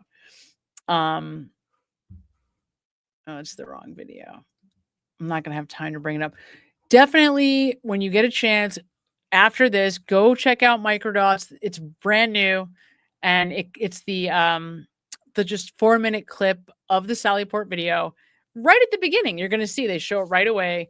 You'll see there's an outline of snow as though a car had been parked, the snow melted, and then that car left the garage. It's very suspect, right? It's very suspect. And because, like, Matt, how about the fact that video is edited out? The fact that there's just minutes, 1 minute, 30 minutes, 56 minutes, just edited out. What the? Are you kidding me? And thank you so much for your support, Matt. I so very much appreciate you. Boozy Beauty, I wanted to acknowledge you. I want to remember to acknowledge you. For those of you that don't know, Boozy Beauty, I believe this must be, because how could there be more than one? You must be the one that does all this amazing stuff on X. And if you are, I very much appreciate you. I thank you so much for your contribution on X. You're a badass, and thanks for everything you do. For sure. Michelle, your bell. Oh, 17. Oh, you're a new member. Yay. Welcome, Michelle, your bell. I love it. K-Bella, 25 cents, $4.99. Doesn't anybody remember Colin was connected the year before to another dead guy? No, I did not know that. I would definitely remember that. That seems like it would be really important that Colin is connected to someone else who died across the street from his house. You're talking about on Meadows. Well, that's important. I've never heard that before, but if that is true,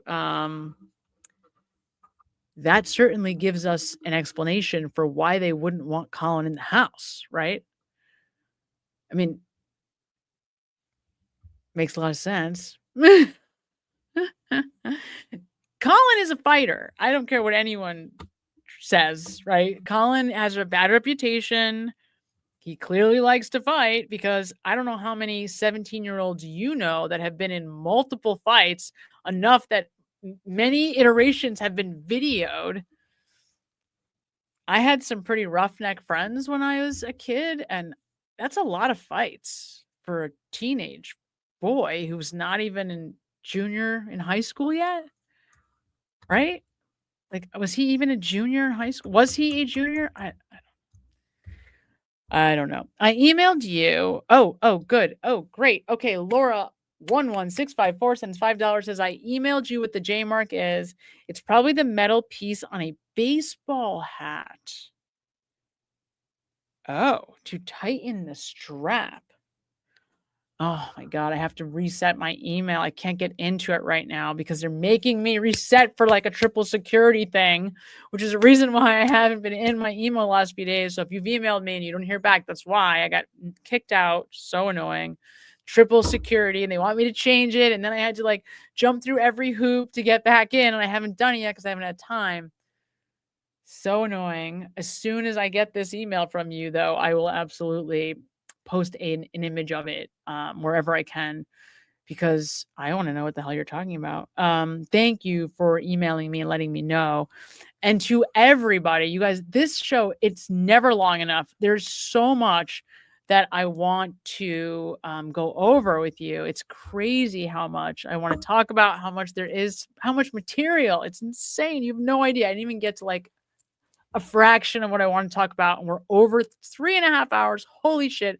Hit the like button if you have not already. Big shout out to all of you in the chat. You guys are amazing. Denise is my moderator. She's truly like the world's greatest moderator. I don't know how I have been so blessed, but I am very blessed to have her. Liz, I see you. Hi, Liz. You guys, I'm so grateful for you. Thank you so much for being here. And Monday, don't forget now. So we're doing Mondays noon with Loophole Lawyer. We're planning on bringing in guests. It should be a trip. You're going to be going along for the ride with us, because I don't really know where it's headed, but we're just going. And Wednesday nights at 10 for the time being. I see another suggestion. I'm bringing it up. What about hold on, I'm bringing you up. What about a loose flagpole hook? Oh, you mean like the kind of hook that you would actually use to hook the flagpole, like the flag to the actual flagpole. I think that's what she's referencing here. Hi, Celine the Bean 4. Thank you so much for your support. I think I know what you're talking about. Could be. It almost looks like a fishing hook, right? Like a fish hook. It's not a fish hook though, because fish hook has those weird ends. But it does have a similar look. That it's the J hook, right? I mean, it is a J hook. Just for what and in what context would it wind up on the back of your head like that? All right, you guys, everybody have a beautiful rest of your early morning now. It's got to be late or very early, depending on where you are. And we will be back here soon. And who knows what the hell is coming next, because we live in a crazy world, guys. And whether it's this case or any number of others, stuff that's going on, hang on, because who knows what's going to happen and where we're going to be. But I'll be here talking about it and hopefully with you. Everybody enjoy the rest of your early morning, night, day, and I will see you Monday. Good night, everybody. It is the defense counselor's duty to protect the rights of the individual, as it is the prosecution's duty to uphold and defend the laws of the state. Justice for all. Only we have a problem here. I live inside my own world of make-believe. Kids screaming in the cradles, profanities. I see the world through ice covered in ink and bleach. Cross out the ones who heard my cries and watched me weep. I love everything. Fire spreading all around my room. My world's so bright, it's hard to breathe, but that's alright. John calls Jen back. I don't know.